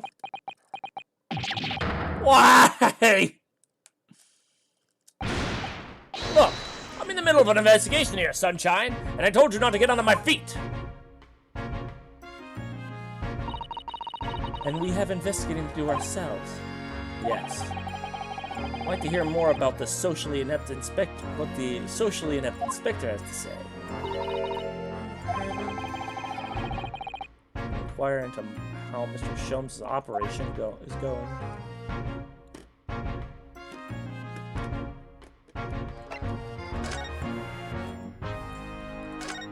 Shoot! The police have marked the position of the body with a chalk line.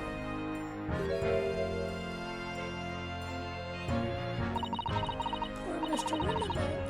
He was a nice little man. Well, he was just shot once, through the heart. Most likely the fellow died instantly. He wouldn't have felt a thing.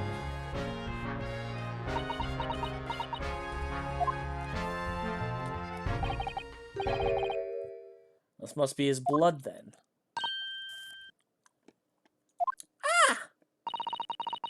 I don't like to ask at such a wretched time, Iris, but I wonder if perhaps... Don't worry, Susie. I'm ready for action. Kablam!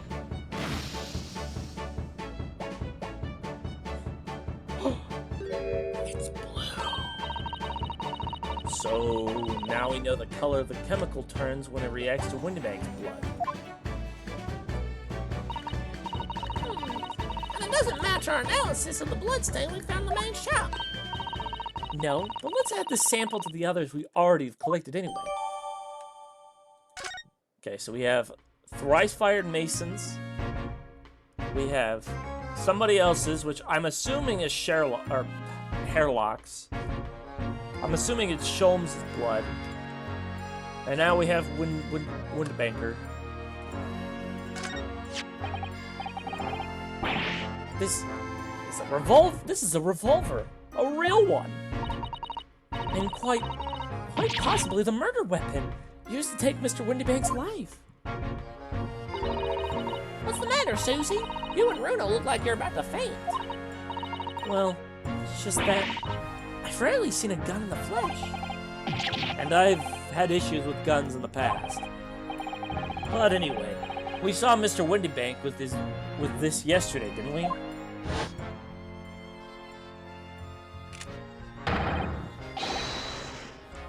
Okay, yeah, we don't need a reminder of that. Must be the same gun. And last night, when I looked at the spy hole in the door to the storeroom here, that was the same gun I saw in Gina's hand.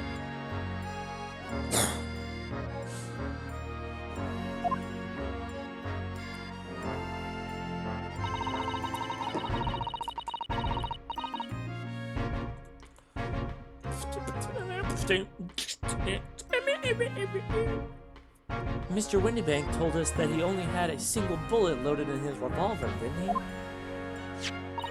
Well, it's empty now. The one and only bullet he had in his gun has been fired. So he can be fairly certain that only a single shot fired from his revolver.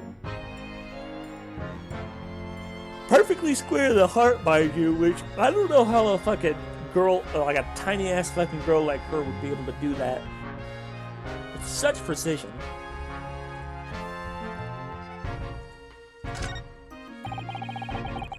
Of all the articles in the storeroom, this is the only thing that shows of any sign of being ransacked. Ah! What is it, Iris? That's the box file that my manuscript is being kept in. Oh! I gotta get it! Iris's unpublished story, The Hound of the Baskervilles. Surely that's not what all this is about.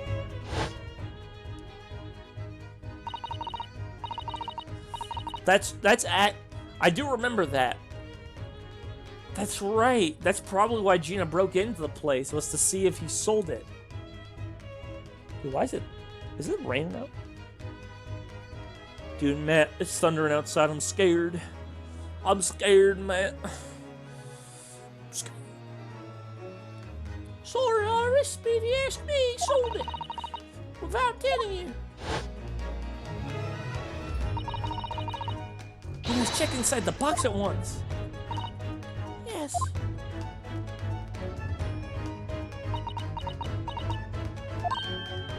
Ah! There it is! Iris' story was there. Really? It was? Well, that's good news, isn't it, Iris? Yes. I mean, of course I believed Hurley when he said he deposited in here, but still. It's a relief to actually see it. Really? Because that's not a very well-hidden frown.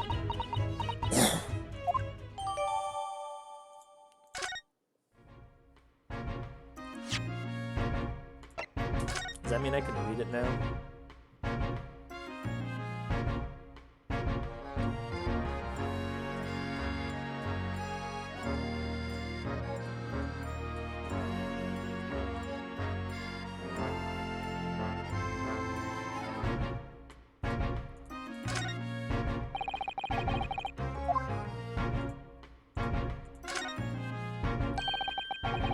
Hound of the Baskervilles. How did Sasato-san know the exact title of his unpublished story? I suppose we'll just have to wait until she's ready to explain it to me. I'm so sorry.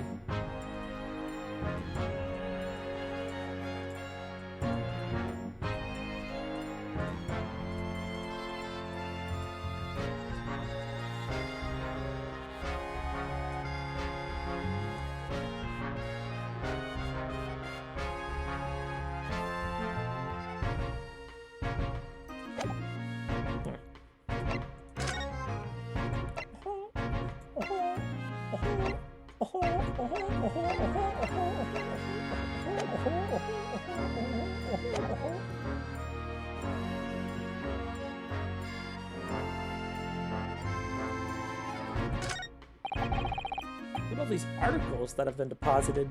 The room is stuffed full of them. I can't believe how many there are. Bicycle, gramophone, musical instruments. Even some enormous paintings. Look! Cases of different people's lives quietly gathering dust in here together. There's something very peaceful about the atmosphere. Or at least there would be, if not for the chalk outlines on the floor and the policemen shuffling around. Not much I can tell you about that, sunshine.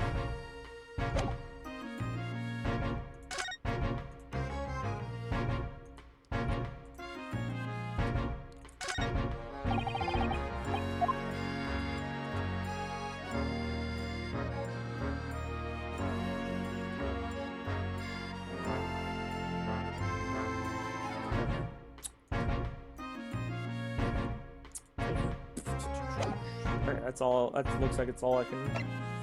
Good.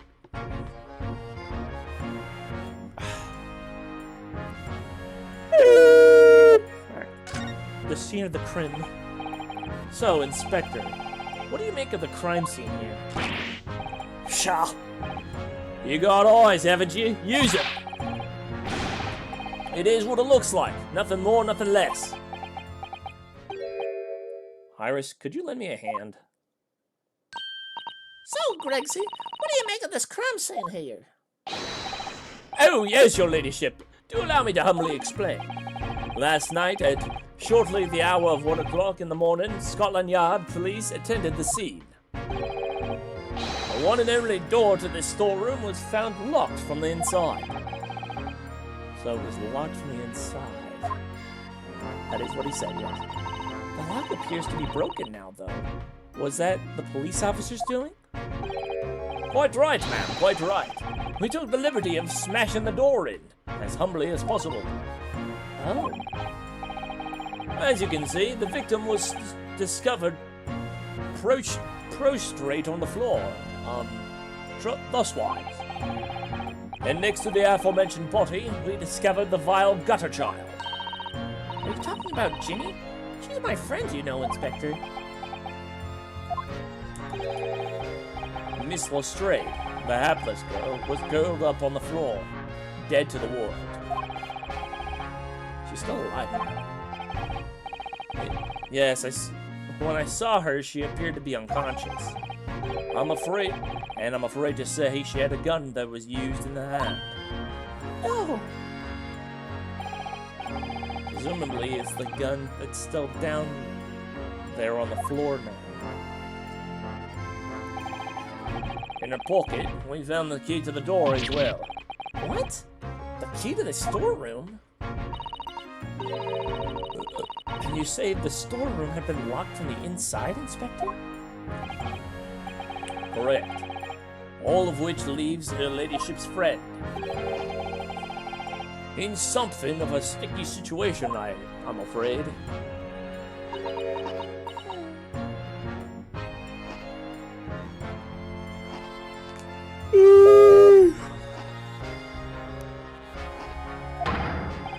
Obviously, my personal opinion is that it's all some sort of misunderstanding.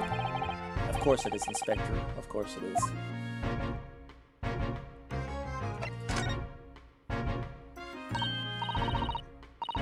Gregsy, do you know anything about Hurley?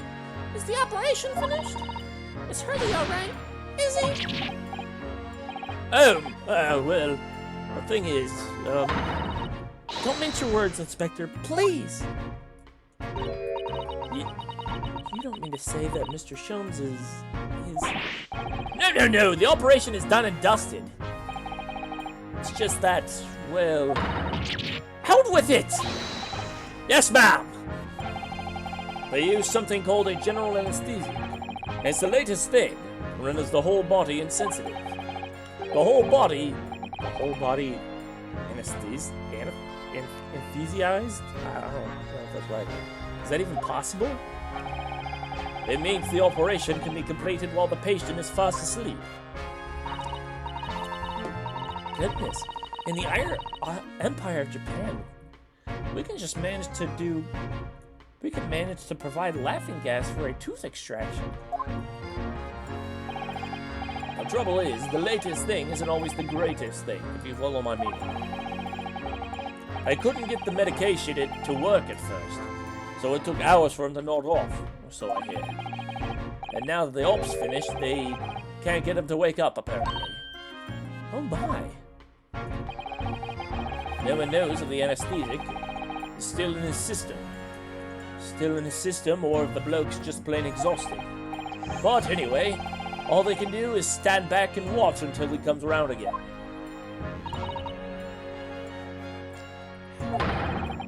The moment he opens his eyes, your ladyship, I swear I shall get word to you. What a surprise. Even in matters of life and death, Mr. Sholmes has to do things his way.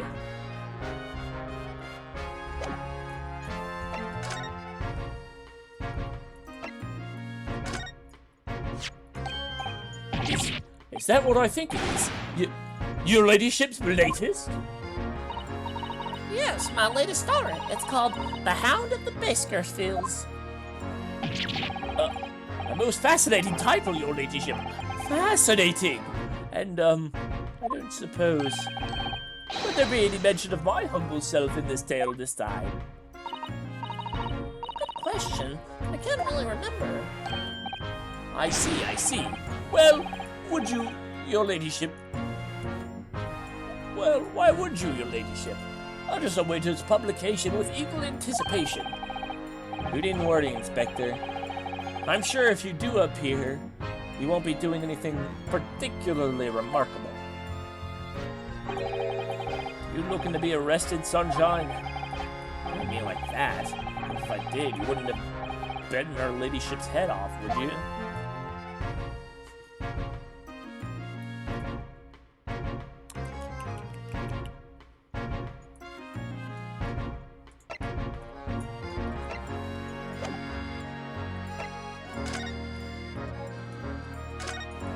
I guess I could look at chocolate. Iris? Don't worry, I'm alright. But we must find the true culprit. Yes, absolutely.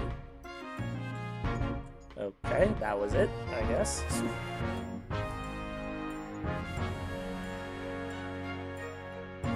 Anything I'm missing? Anything at all?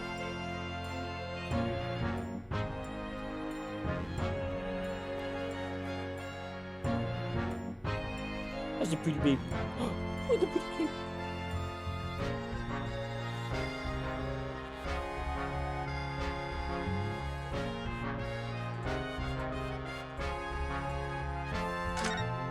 Ah!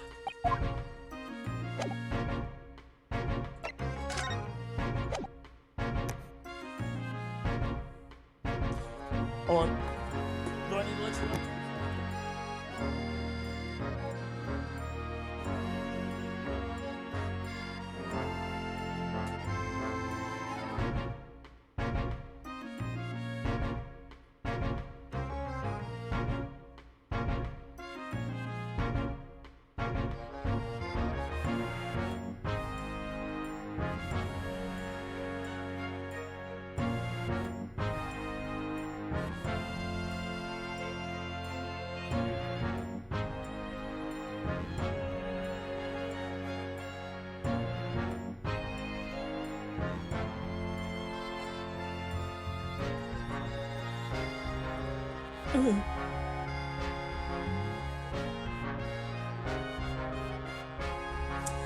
Alright, I'm back.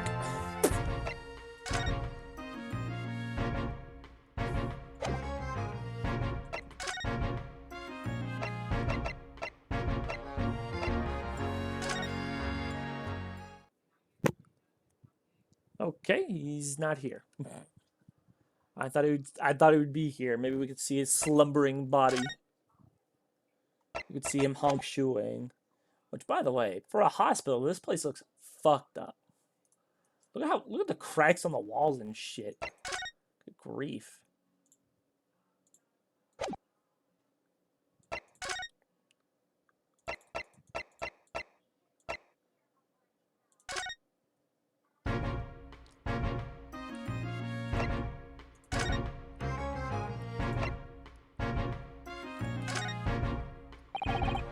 Inspector Gregson, could you give me your opinion about this?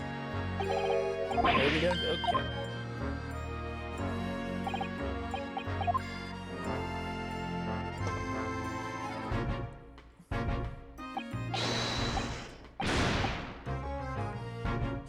What kind of tea is this? Oh, herbal tea.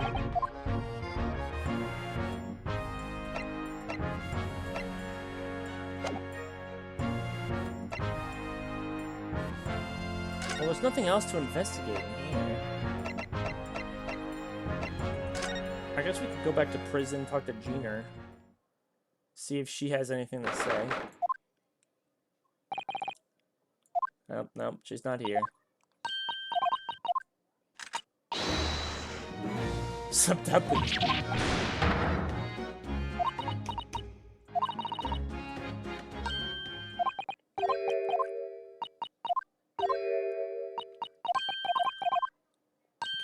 Whatever. We don't. She's not here. She's not here.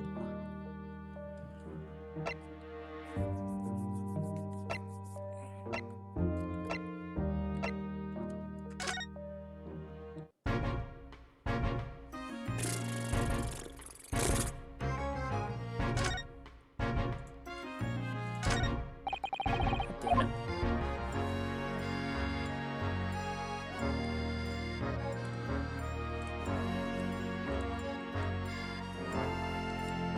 Am I missing something?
Ah, good grief.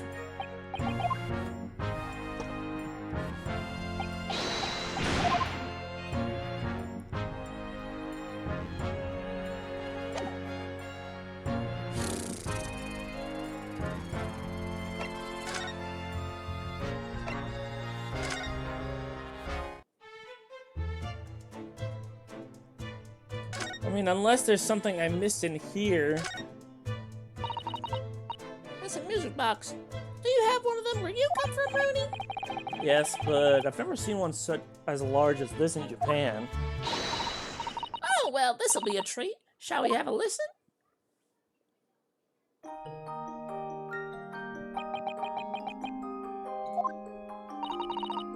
What do you think? Isn't it a pretty sound? It's a beautiful sound, yes, but it's a little hard to enjoy when all the policemen in the room are giving you fierce looks. Never mind that. If any of them say anything, I'll tell Gracie to have a word. Nurse Wilson, Superintendent of Scotland Yard.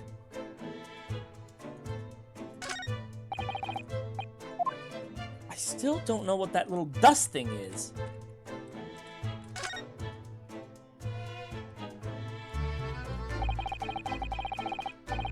Oh shit, I didn't even realize the lamp there is broken. Must be an awful lot of work to get out of that. So much to think about, Bert. Better to sell it all and have a clear head if you ask me. Clearly, Mr. Windibank is very careful with his articles.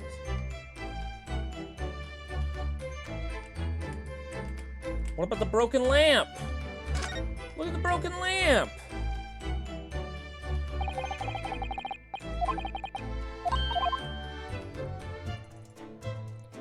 Why can't we talk about the broken lamp? The broken lamp's there. It's there. Look at the lamp. The lamp is there.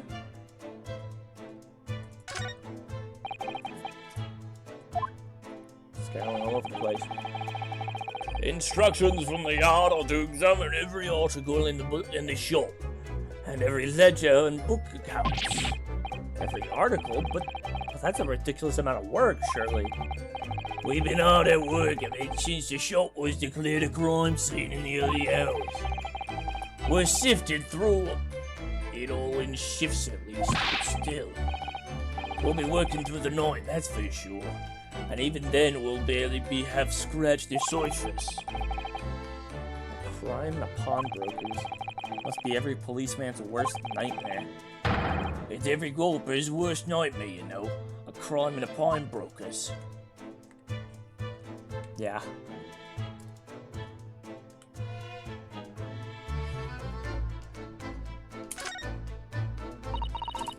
Shells are... Whatever. Who would buy this horse statue, for example? Well, sometimes you can find real treasures among all the junk, you know. You alright, Rudo? Oh, it's just, well, it looks like a collection of useless junk as a whole. But when you pick out individual things, you can't help wishing you owned them. Even that horse statue. That's exactly how the pawnbroker works. They're very clever.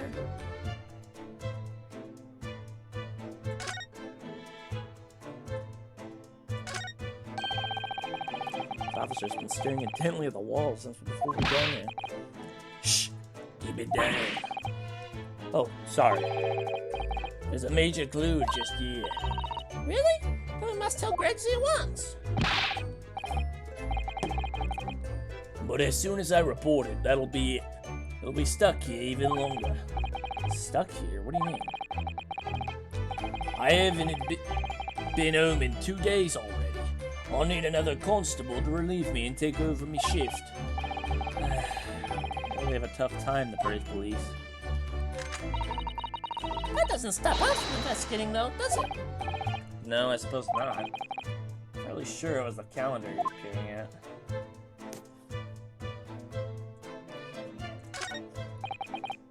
Green blood. It just seems wrong somehow.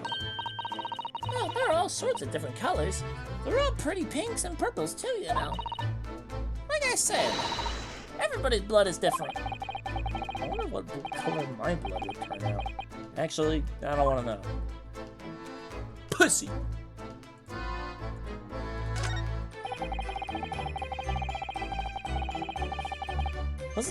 This is that strange contraption that lets you see. I didn't know about that. I don't care. I don't care. I'm fairly sure this contraption here yesterday as well. Yeah, we'll go, even though I'm not confident in close again. Well, yes, that's a full stereoscope. Really? This is a stereoscope? Mr. Sholmes showed us a picture yesterday that was supposed to be able to see through 3 dimensions. But for that, he used a great big contraption over there. Well, that's for the public use. That's for use in public houses and places like that. It contains a carousel with all sorts of pictures inside. But this little thing is a much simpler design for use at home.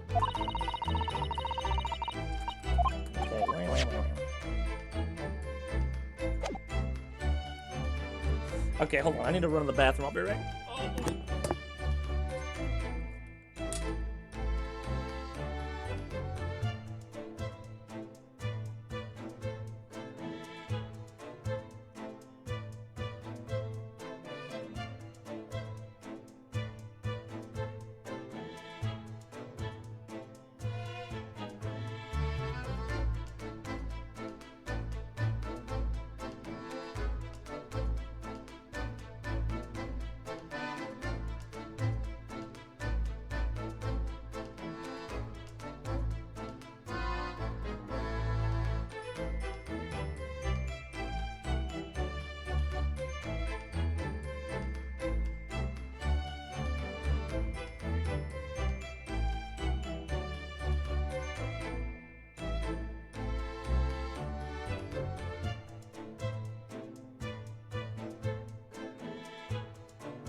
I managed to get some out, so we're gaming. And now my voice is deeper because I don't know.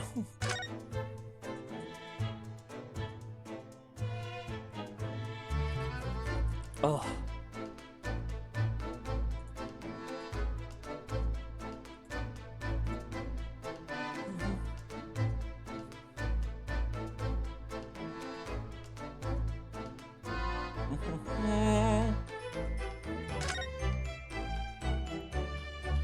I know, right?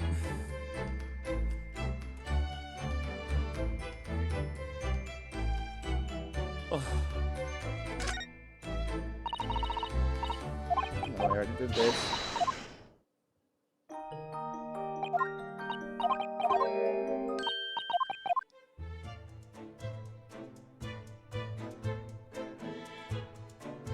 What about the camera? Where's the camera?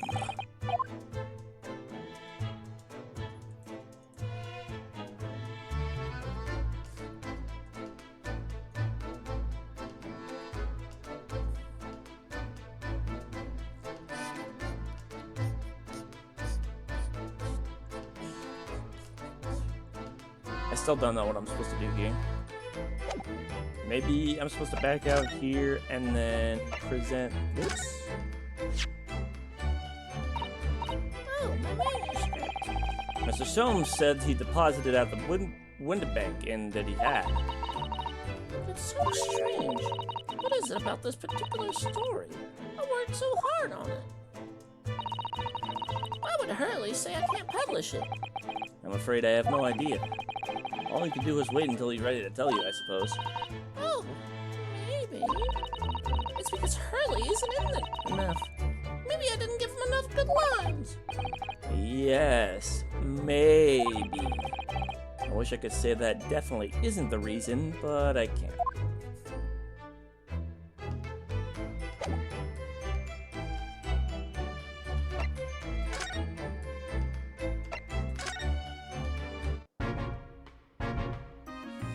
What the fuck am I supposed to do?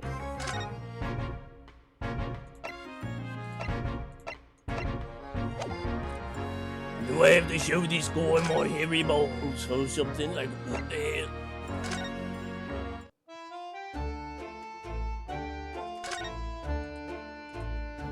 Look at that coat. That coat is a coat. Oh.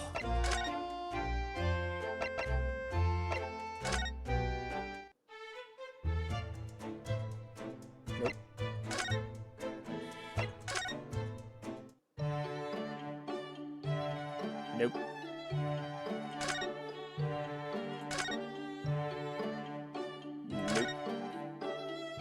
Nope. Nope. Nope.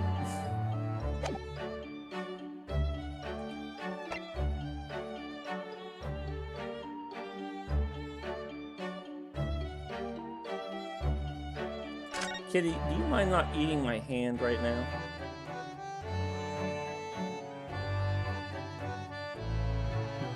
Why are you eating my hand, bro?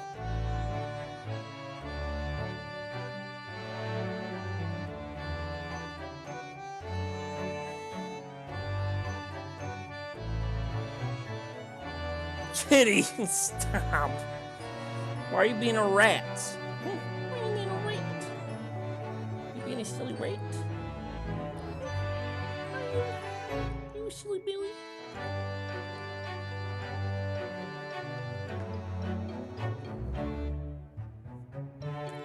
Ah! Stop it! Stop it, let go of my hand. Man. Fucking hell. I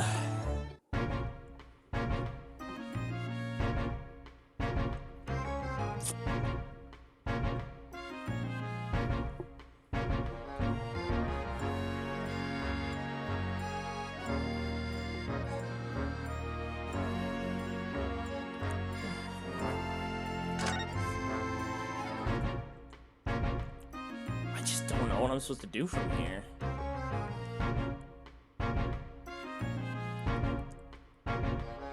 And my mind's kind of numb now after that fucking... After that post-shit clarity, dude. My mind just doesn't feel like doing anything right now. Fucking hell, bro.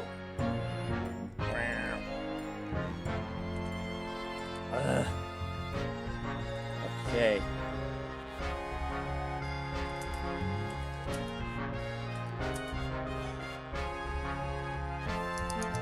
Oh, the Hound of Baskervilles is actually a...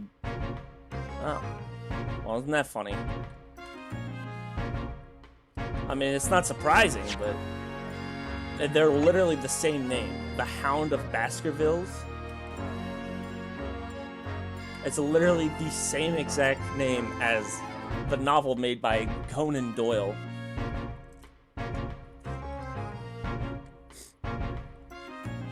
Nice. Made in... I don't know when the fuck this book was made.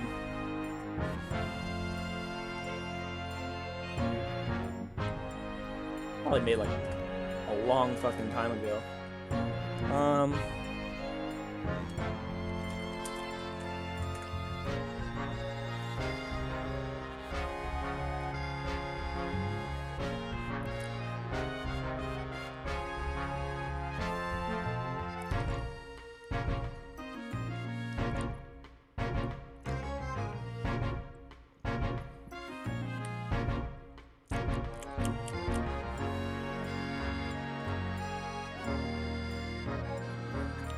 Kitty.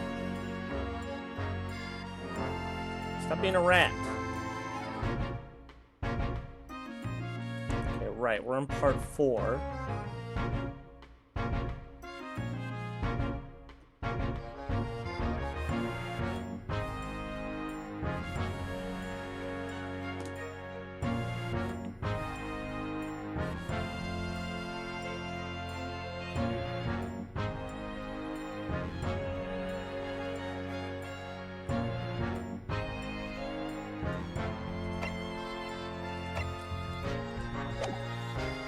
Wait, I'm supposed to present this? Inspector, what do you make of this? Son of a bitch, I was supposed to do that. How is this? Whatever. Maybe I should have done that. I should have just gotten around to it. Ah, what have we here then? A redemption ticket for an article deposited here, is it? Looks like someone ran out of office stationery and wrote the ticket on whatever paper was to hand. Yes, this is a ticket for McGilded's overcoat. The one that little diver turned up with yesterday.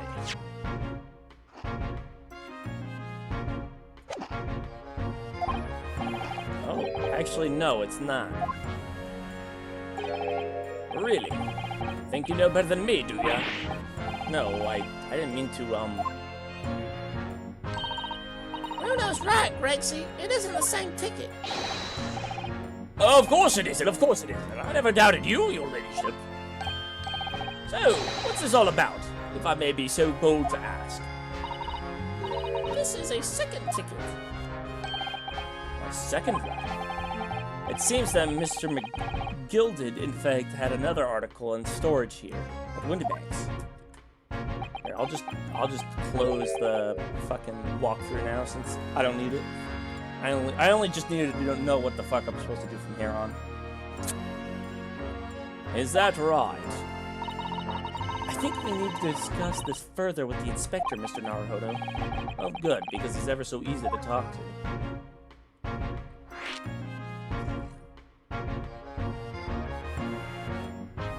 Hey, fuck. This ticket was one of the pockets of Mr. McGilded's overcoat. Eh? You mean to tell me? Yes, there was one more than the music box disc, it seems. I should have insisted the lads taken it back to the yard and examined it properly. Well, according to the details on this ticket, Mr. McGilded deposited another article here with Mr. Windybank. Yes, I can see it written here. A small box, was it? Do you you have any idea where it is, Gregsy? Any idea at all? It's another article that belonged to Mr. McGilded. It could be an important clue. Yes. I suppose it could be. Please stop looking at me with those big turquoise eyes all full of hope and expectation. It's too much pressure. I'll lose me marbles if I will. I'll go barking. This is no time for dog impressions, Inspector. That's enough of sauce from you, Sunshine. There is one thing that springs to mind. According to this ticket, the redemption deadline's already passed, hasn't it? Oh, yes, of course. Articles are only held for 2 months. So the small box is will no longer be in here then. That's right. It's been forfeited. Which means it could be on the shelves in front of the shop, where the forfeited items are offered for sale. Yes, the shelves are in the front. We must search them at once! You're wasting your time. Oh. There are dozens of little boxes in there. Hundreds even. We can't possibly know which one might have been McGilded's. That information's not written in the ledger. Well, I think we should at least look, just in case. Of course, your ladyship, of course. Very sensible of you, I'm sure. This is getting old. His neck weirds me out. Bong! Bong! Bong! Ah! I nearly jumped into my skin there. How can Mr. Windibank set such a wicked trap? I doubt he set out to scare anyone. Is that really the time? What did you say to me? I think perhaps we should pay Gina another visit soon.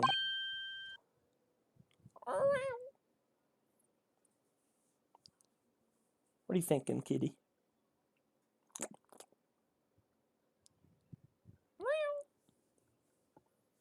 Oh? Her trial is tomorrow. We have to establish whether or not you will be defending her. I think we should ask her one more time. She may have changed her mind. Don't you remember, Runo? You told her she could rip up the representation papers if she didn't want you to be her lawyer. Really? Did I say that? Yes, you did. The deadline for submitting the paperwork is fast approaching. In that case, we better hurry back to the prison and talk to Gina. Or, hear me out. You look at the boxes again. Yes, this is where all the items have been forfeited by their original owners off for sale. That's right. They've all got little price labels on them, but there's so many. I wonder if the small box this ticket was for is still on the shelf somewhere. Box McGilded deposited just 2 months ago. Even if it were, finding it promises to be very troublesome indeed. There are so many boxes, it could be any one of them. Mr. Sholmes said the pawnbrokers was the safest place to store anything, more secure than a bank's vault. So perhaps the small box of McGilded's contains something of very great value. If that's the case, you probably have kept it locked. So then we need to find every box with a lock and break them all open. Hi-ya! That sort of misconduct will get you arrested. I won't let that happen. This takes me back. It's been some time since Susato-san last threw me. You could have just said no. You didn't have to throw me, you stupid bitch.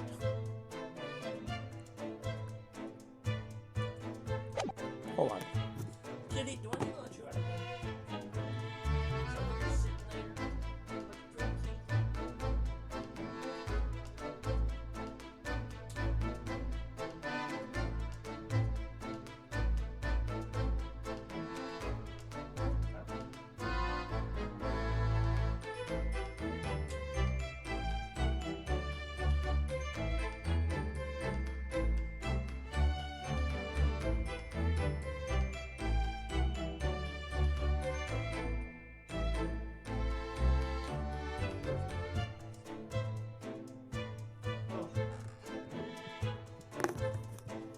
Alright, let's do this. Back to the prison.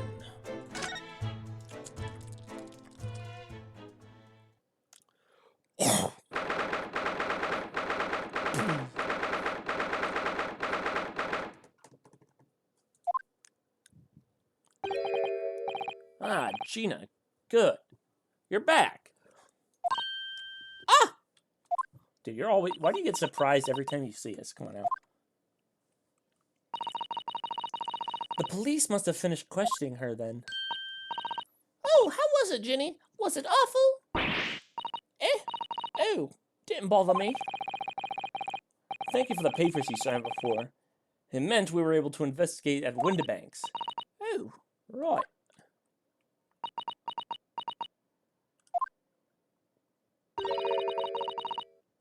Don't you want to know what's going on?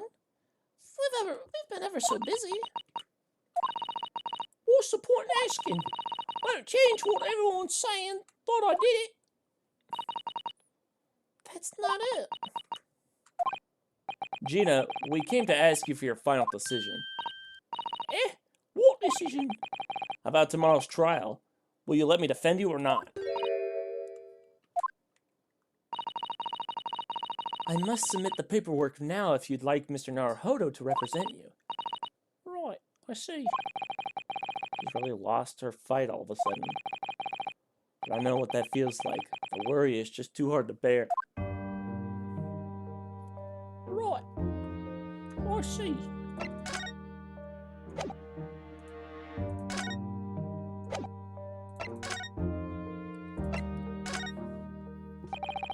We found this in Mr. Windibank's storeroom. The manuscript of Iris's latest story. Ah! Oh, right. Well, that's good then. Curiously, the storeroom at Windibank's showed no sign of being ransacked for items of value or the like. With one exception. The box file that housed this manuscript. It was you, wasn't it, Gina, who opened the box containing this manuscript last night. You were determined to find out whether or not the Hound of Baskervilles was really there. That's the real reason you broke into the storeroom last night, isn't it? Ow! Why don't you tell us what happened, please?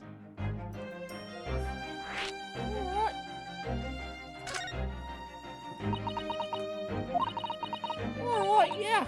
It's Baskerville's story. It's the latest Sholmes adventure, right? But it ain't been printed yet. So I figured it's got to be worth a few pieces of silver, right? Oh, yes. At least 5,000 pounds. What? So, you intended to sell Iris's manuscript, did you? No, Jenny, how could you? What? Wait, no, hang on. Of course I wasn't going to sell it. All I wanted to do was find out if the manuscript, or whatever you call it, was really there or not. That's the only reason I was in the place. For Iris's sake, isn't that right? We knew why you'd done it from the start, Gina. Of course we did. But I knew you wouldn't do anything mean like that, Jenny. I just knew. Well, When I saw the manuscript in the storeroom, it reminded me of what you said the night before. but they were still a lot worse than that, believe me. Bare-faced liars, a lot of them. You just ain't realised it yet. I'm telling you, that manuscript ain't at the Windbanks. You'd soon see if you had a look. If I'm honest, I have wondered if Hurley's telling the truth sometimes. I mean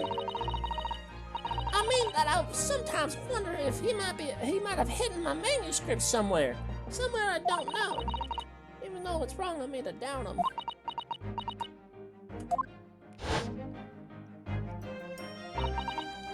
Oh, Jenny, that was sweet of you.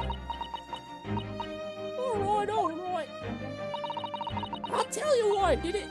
Just stop looking at me like that, Iris. reason for breaking in was because it was funny. It wasn't because of Iris, that's not why I did it. I just wanted to know the truth, that's all. You wanted to know if Mr. Shums was being honest. If he'd really deposited the manuscript at Windybanks. It's like I told you the night before. I never had a father. But Iris is rotten, ain't like mine. She's got a dad, only she can't see him. And I reckon that's that's gotta be harder. That's why she writes her stories. They're about her dad, really. That's what it sounded like to me, anyway. Last night, when I was listening to what you fucking bitches talk. Stories about Dada? You mean they're not they're not the adventures of a great detective, so much as the adventures of a great detective and his trusty partner? Well, that's how I see it, yeah.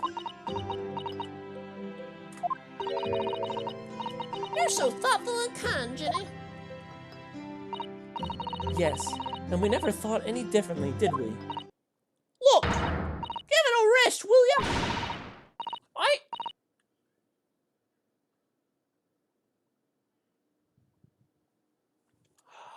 hate all this chummy nonsense. I hate all this chummy nonsense, do you hear? I hate it. I don't trust no one, alright? That's how I work. Because if you don't trust no one can let you down. So leave me alone. Go on, scupper.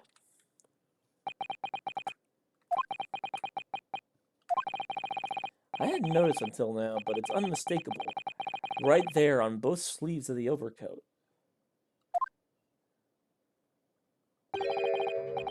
Are some very suspicious red stains.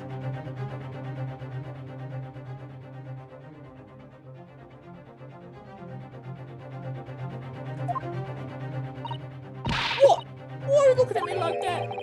I think it might be worth presenting some of our other findings in that area to Gina now.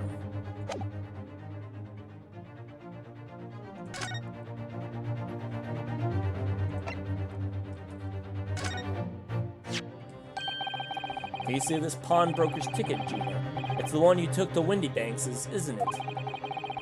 The one for that black overcoat you're wearing now. Eh? What? That? I don't know. They all look the same to me, those tickets. Surely not. Well, this one has a very obvious mark on it. That would appear to be blood. Eh? Does that ring any bells? I don't know. It all looks the same to me. Blood. And they all sound the same to me, these answers. Suspicious.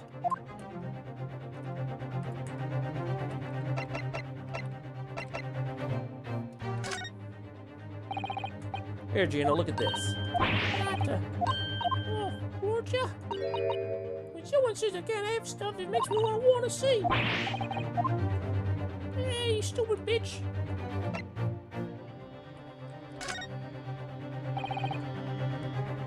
Those stains on your sleeve of your new coat, Gina, they're blood, aren't they? Not that I know whose blood. What? Blood? Mr. Naruhodo. You don't appear to have any obvious wounds on yourself, though. So it could be blood that splattered from Mr. Windybank when he... So could it be the blood that splattered from Mr. Windybank when he was shot last night? Let's not beat around the bush here. This trusted friend of mine will get the results much faster than anyone else could. Eh? Take it easy, Iris. Don't move, Jenny. I'm gonna shoot. Whoop. Ah! Shoot! Oh, shit. What the fuck? That is a lot of... Whoa! Oh. Holy fuck. That's Mr. Mason's blood. Oh boy. Oh. Oh my. What the? Forget the sleeves. The whole coat is covered in blood. The whole coat is covered in blood. Of course. The black color of the fabric was masking the stains. That's why we haven't seen them until now. And the blood has reacted to the chemical to turn a purple color, which matches one of the samples we've already collected perfectly.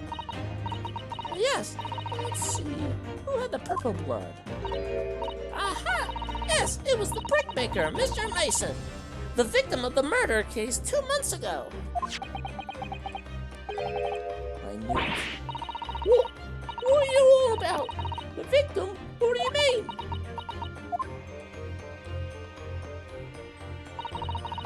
It's a rather uncomfortable situation, Mr. Naruhodo, but I think this makes things quite clear. It means the omnibus case is finally solved. The truth about who really murdered the brickbreaker, Mr. Mason, is revealed. Oi! Would you explain what's going on? Stop telling half a story.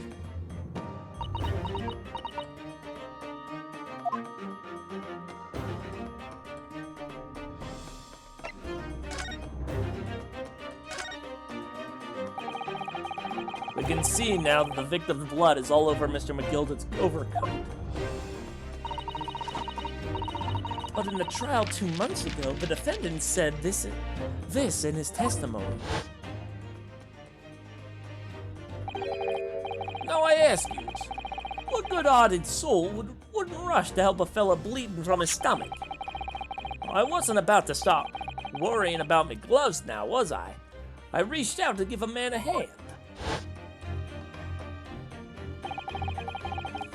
But if you look at this overcoat now, it's clear. These stains couldn't have risen from McGilda trying to pull the victim to his feet. No, if that was really happened, the blood wouldn't have splashed all over the front of his coat. The only explanation for this pattern of blood is that it splattered over McGilda's coat when he stabbed the victim in the stomach.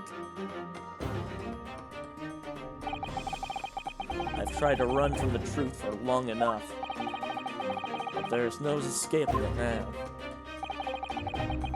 The true culprit in that case, Mr. Mason's killer, was Magnus McGilded.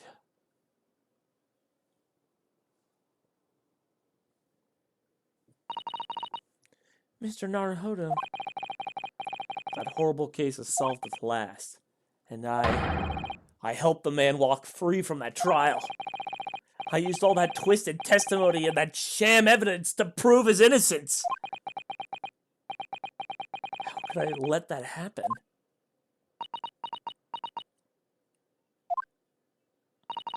I don't know.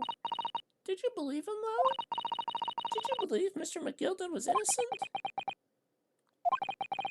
I believed, or rather, I think I was trying to believe. I wanted to. Because believing in those you represent in court is a defense lawyer's greatest weapon. A weapon?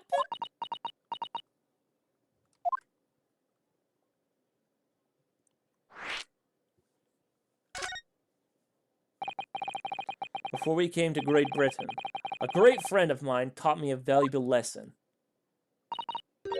You mean Kazuma-sama? Listen, Ryunosuke. We lawyers are only human. We can't know for sure what is the truth and what is a lie. Which is why we must resort to our primary weapon. An unwavering belief in our clients. That's all I fought in. Unwavering belief? Only when we believe what our clients tell us can we fight with everything we have for our cause, for their cause.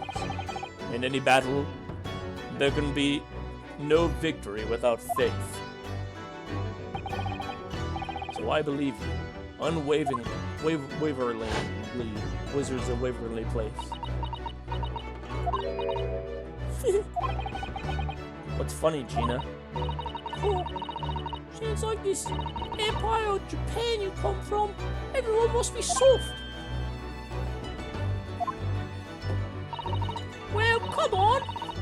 guess it's got you into believing in that bog trotter. Yes, I inadvertently helped a murderer walk free. Well, at least you learned your lesson now, eh? Believing in people is never worth it. That somebody always stabs you in the back in the end. Soon as you let your guard down, you've had it. Take a leaf out of my book. Believe no one. You'd hurt my no one. Gina, may I ask you something? What? I'd just like to make absolutely sure what you would like to do with these representation papers for tomorrow's trial.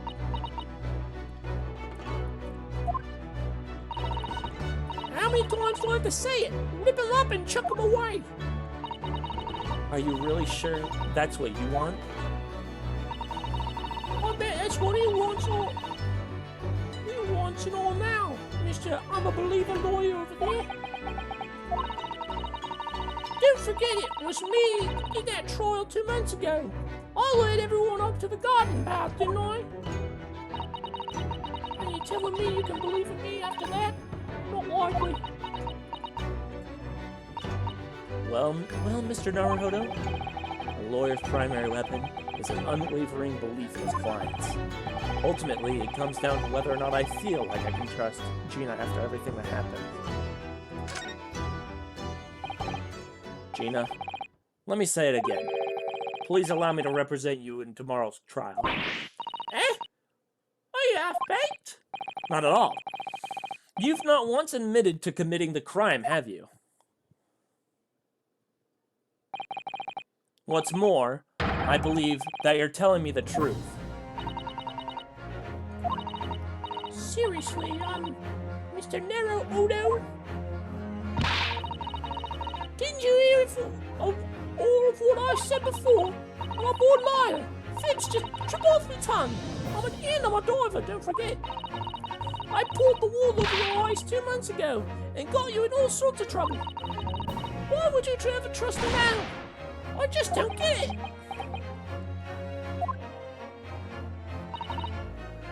Gina, I do understand why you chose not to put your trust in others. But I assure you, there's more to this life than you yet realize. What do you mean? The world we live in is full of people who you would do very well to trust. People who won't ever let you down. Eh? It's true that I'm just a student, and I'm certainly lacking in courtroom experience. But I can promise you this.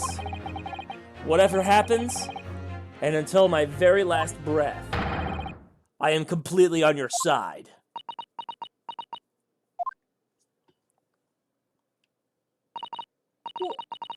What do you expect me to say to that? I'm not crying, you're crying. Then it's decided. I will take these papers now and carry out the necessary preparations for tomorrow's trial. It would be a shame to throw them away now after it's been penned with your name so beautifully. Do what you like. You Eastern lot are. I don't know what you are. I don't get ya.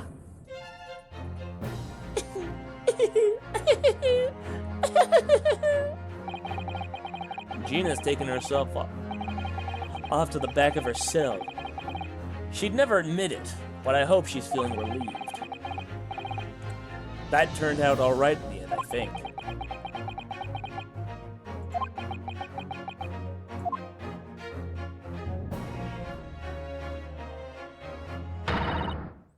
Whoever's hiding there, show yourself at once! Eavesdropping is a height of cowardice. Miss Susato? Somebody's there in the shadows. I can sense it. Somebody who wasn't there before. What? Blimey, you're sharp, eh? It's Mr. Forehead. I suppose you're using one of the mystic Japanese arts, like the art of stealth I've heard so much about. If anyone was being stealthy, it was you, Inspector. Craigsy! Oh dear me, I am most terribly sorry, your ladyship. I didn't mean to startle you. How long have you been listening to our conversation? Good grief! Listen in? No. I just got word that there were some visitors who were refusing to leave even though it was after hours. I assure you, your ladyship, I only just arrived. This very minute, not a moment earlier. That's all there is. Nothing up untoward. Nothing at all. After hours? Is it that late already? So then, I'll humbly excuse myself now, your ladyship.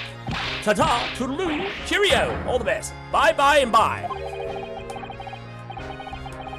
There's a lot of farewells, and not one of them appropriate for her ladyship.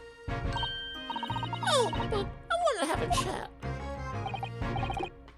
Well, I'm very terribly sorry, but time is pressing at the moment. Oh, I see. That's a shame. If I don't get this emergency at the Supreme Court dealt with sharpish, Lord Strongheart will, well... Emergency? Lord Strongheart? Well, nothing! Forget I said anything! Anyway, I'm off! Alright, Gregsy. If you have to, well, let's chat soon. Delighted! Charmed! Can't wait! If you please, my pleasure. That's a lot of pleasantries, and not one of them sounded as sincere. Mwah. Gregs is so funny. He says such silly things. It's certainly entertaining to see an inspector of the police fawning to a 10-year-old girl. But anyway, I wonder what this emergency is at the Supreme Court. I must attend the court clerk's office now before it closes. Yes, of course. Thank you, Mrs. Sato.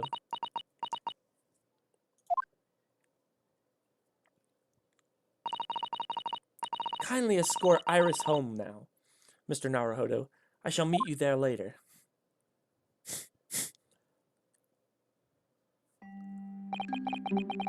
And so our investigation came to an end. Susato-san went to file the necessary papers for my defense of Gina the following day. And then it hit me. I could no longer suppress the wretched feeling that had been gnawing away at my insides. Tomorrow, Susato-san would be leaving Britain and making her way back to Japan.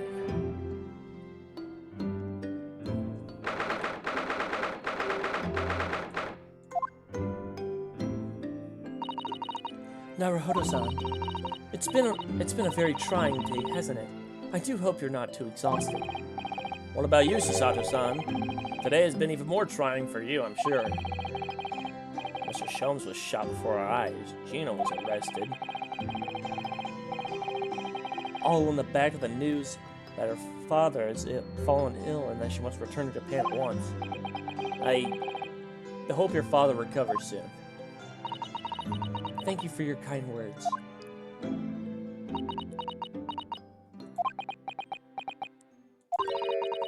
I wonder why it is that so many thoughts rage in my head like a storm, and yet I seem unable to find the words to express any of them. I know exactly what you mean. Anyway, I have one final task to complete as your judicial assistant. Once that is done, I shall make preparations for my departure tomorrow.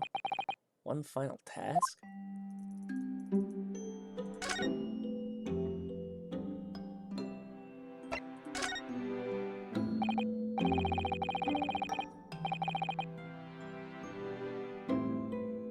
Why are you watching this boring ass? Man, shut your bitch ass up! I'm fucking... It's detective time, and I have a cat on my desk, so fuck you! You mentioned one final task a moment ago. What did you mean? Oh my, I nearly forgot. Please, I want you to have this. It's her book of... bitch. What is that? Some huge bundle of documents. It's my notes from the case 2 months ago. That's my boo. Okay. The murder was committed on the omnibus. On the Gilded case. It seems to me that this case of Mr. Windibank's murder, of which Gina is accused, is very much tied up with that omnibus case, in ways that are not yet completely apparent. So I took the liberty of consolidating my writings about the case for you. With everything else she had to think about, Susato-san still managed to do this, and all neatly laid out for me in her beautiful handwriting. It was my pleasure. I can only hope that it will bolster your case tomorrow for Gina. Thank you so much, Susato-san. I will do my best to use it wisely. You really are the best judicial assistant in the world. Well, that's extremely flattering. But I'm sorry to say that I've been a complete failure. Sorry? I didn't quite catch what you said there. Oh! Ignore me. I was just mumbling to myself. Bitch. Bitch. Bitch. I guess we can read this. This massive book which only has 2 things. Victim was found deceased. Yeah.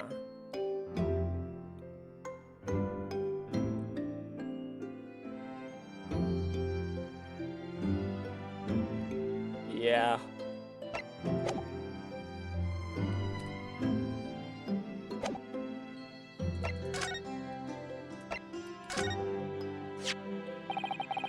I'd like to thank you again for these notes, Susato-san.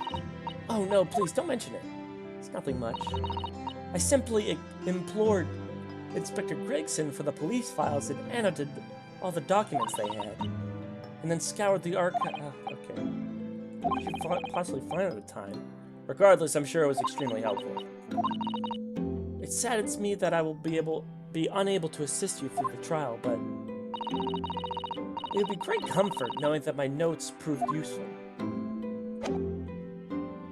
Yeah, probably. I don't know. In just 2 months, it's just 2 months since we arrived in London, but we've managed to establish this office. It was finally feeling as though we were settling in. I would be lying if I said I felt no regret. I'm so sorry, Susato-san. It's just so sudden. I really don't know what to think. I had no time to gather my thoughts. I know we've only been here a short time, but in my limited experience of the courtroom, I feel I've learned something. And what would that be? Cringe. It seems to me there are many facets to people's personalities. Facets? And like a jewel, the light plays off them in complex patterns, illuminating their actions and their motives. But we see only a small number of total facets, and what is illuminated is only the part of the whole story. What lies in the shadows? What do these facets we cannot see look like? Perhaps there are some parts we'll never lay eyes on for as long as we live. That's so true. So true! True! True! Sometimes I feel as though I'm blind to so much. But I keep hoping that one day it will all become clear. That all the facets will be illuminated, and I'll finally understand how everything fits together. Hello, son. I suppose what matters is that we keep our eyes open and keep moving forward, even if the way sometimes seems dark. It's amazing to think it's been just 2 months. You've grown so much. Sorry? I'm what? Oh, no, it was nothing. Unimportant.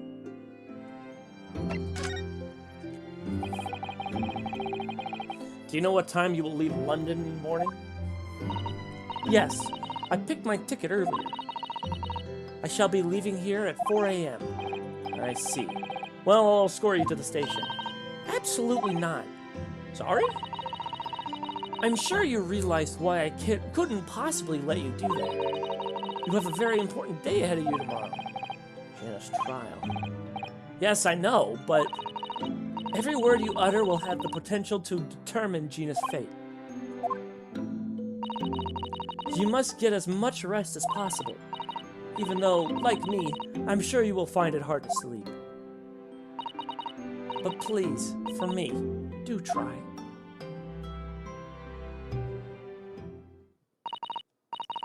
Well, it's getting rather late. I think you should go to bed now, Naruhodo-san. I must finish packing my things in my room. Susato-san, I wish you the very best of luck tomorrow. Good night. Wait, there's something I must say. What was that? A secret technique of mine. The Susato shutdown. Shutdown?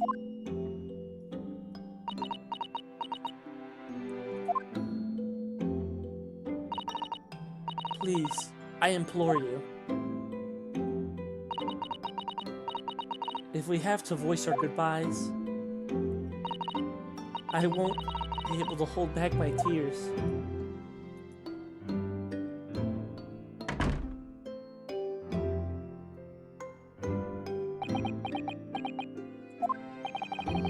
Susato-san.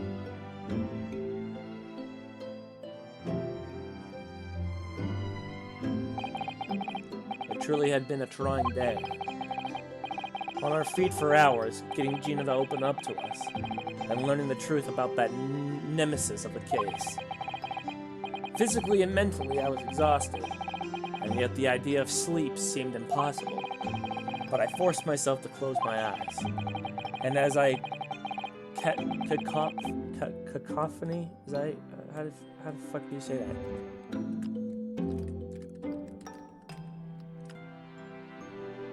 Cacophony. Yeah, cacophony. And as a cacophony of scenes of our lives here in London played through my mind, eventually, my fatigue triumphed, and I fell into a deep sleep. Hong Shua.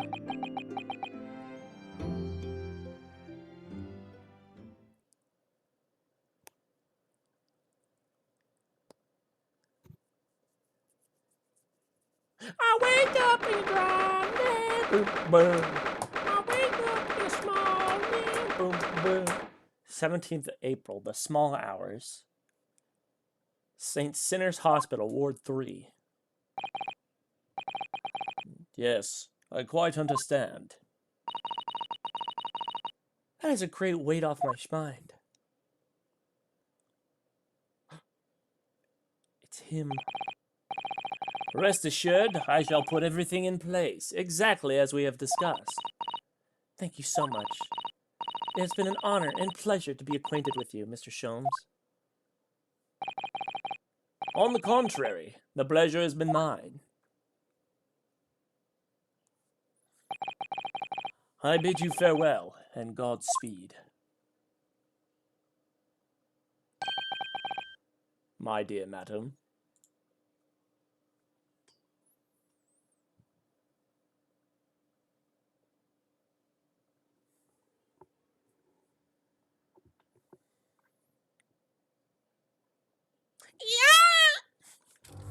Oh, I jumped my cat away. Oh no, sorry. I woke my cat up. But yeah.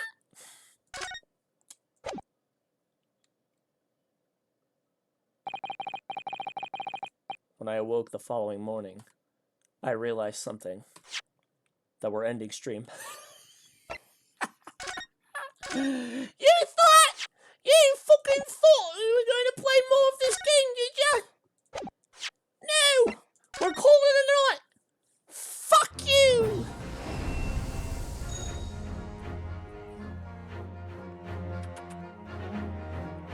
That's gonna be it for tonight, isn't it? Anyways, thank you guys so much for coming by. I appreciate it. On Monday, we're gonna be playing a new game. A new game that came out, like, yesterday, I think. I think it was released yesterday. Or was it the day before? I don't fucking remember. Anyways, I will see you guys Monday when we play this game, and you guys have a good rest of your night. Bye-bye!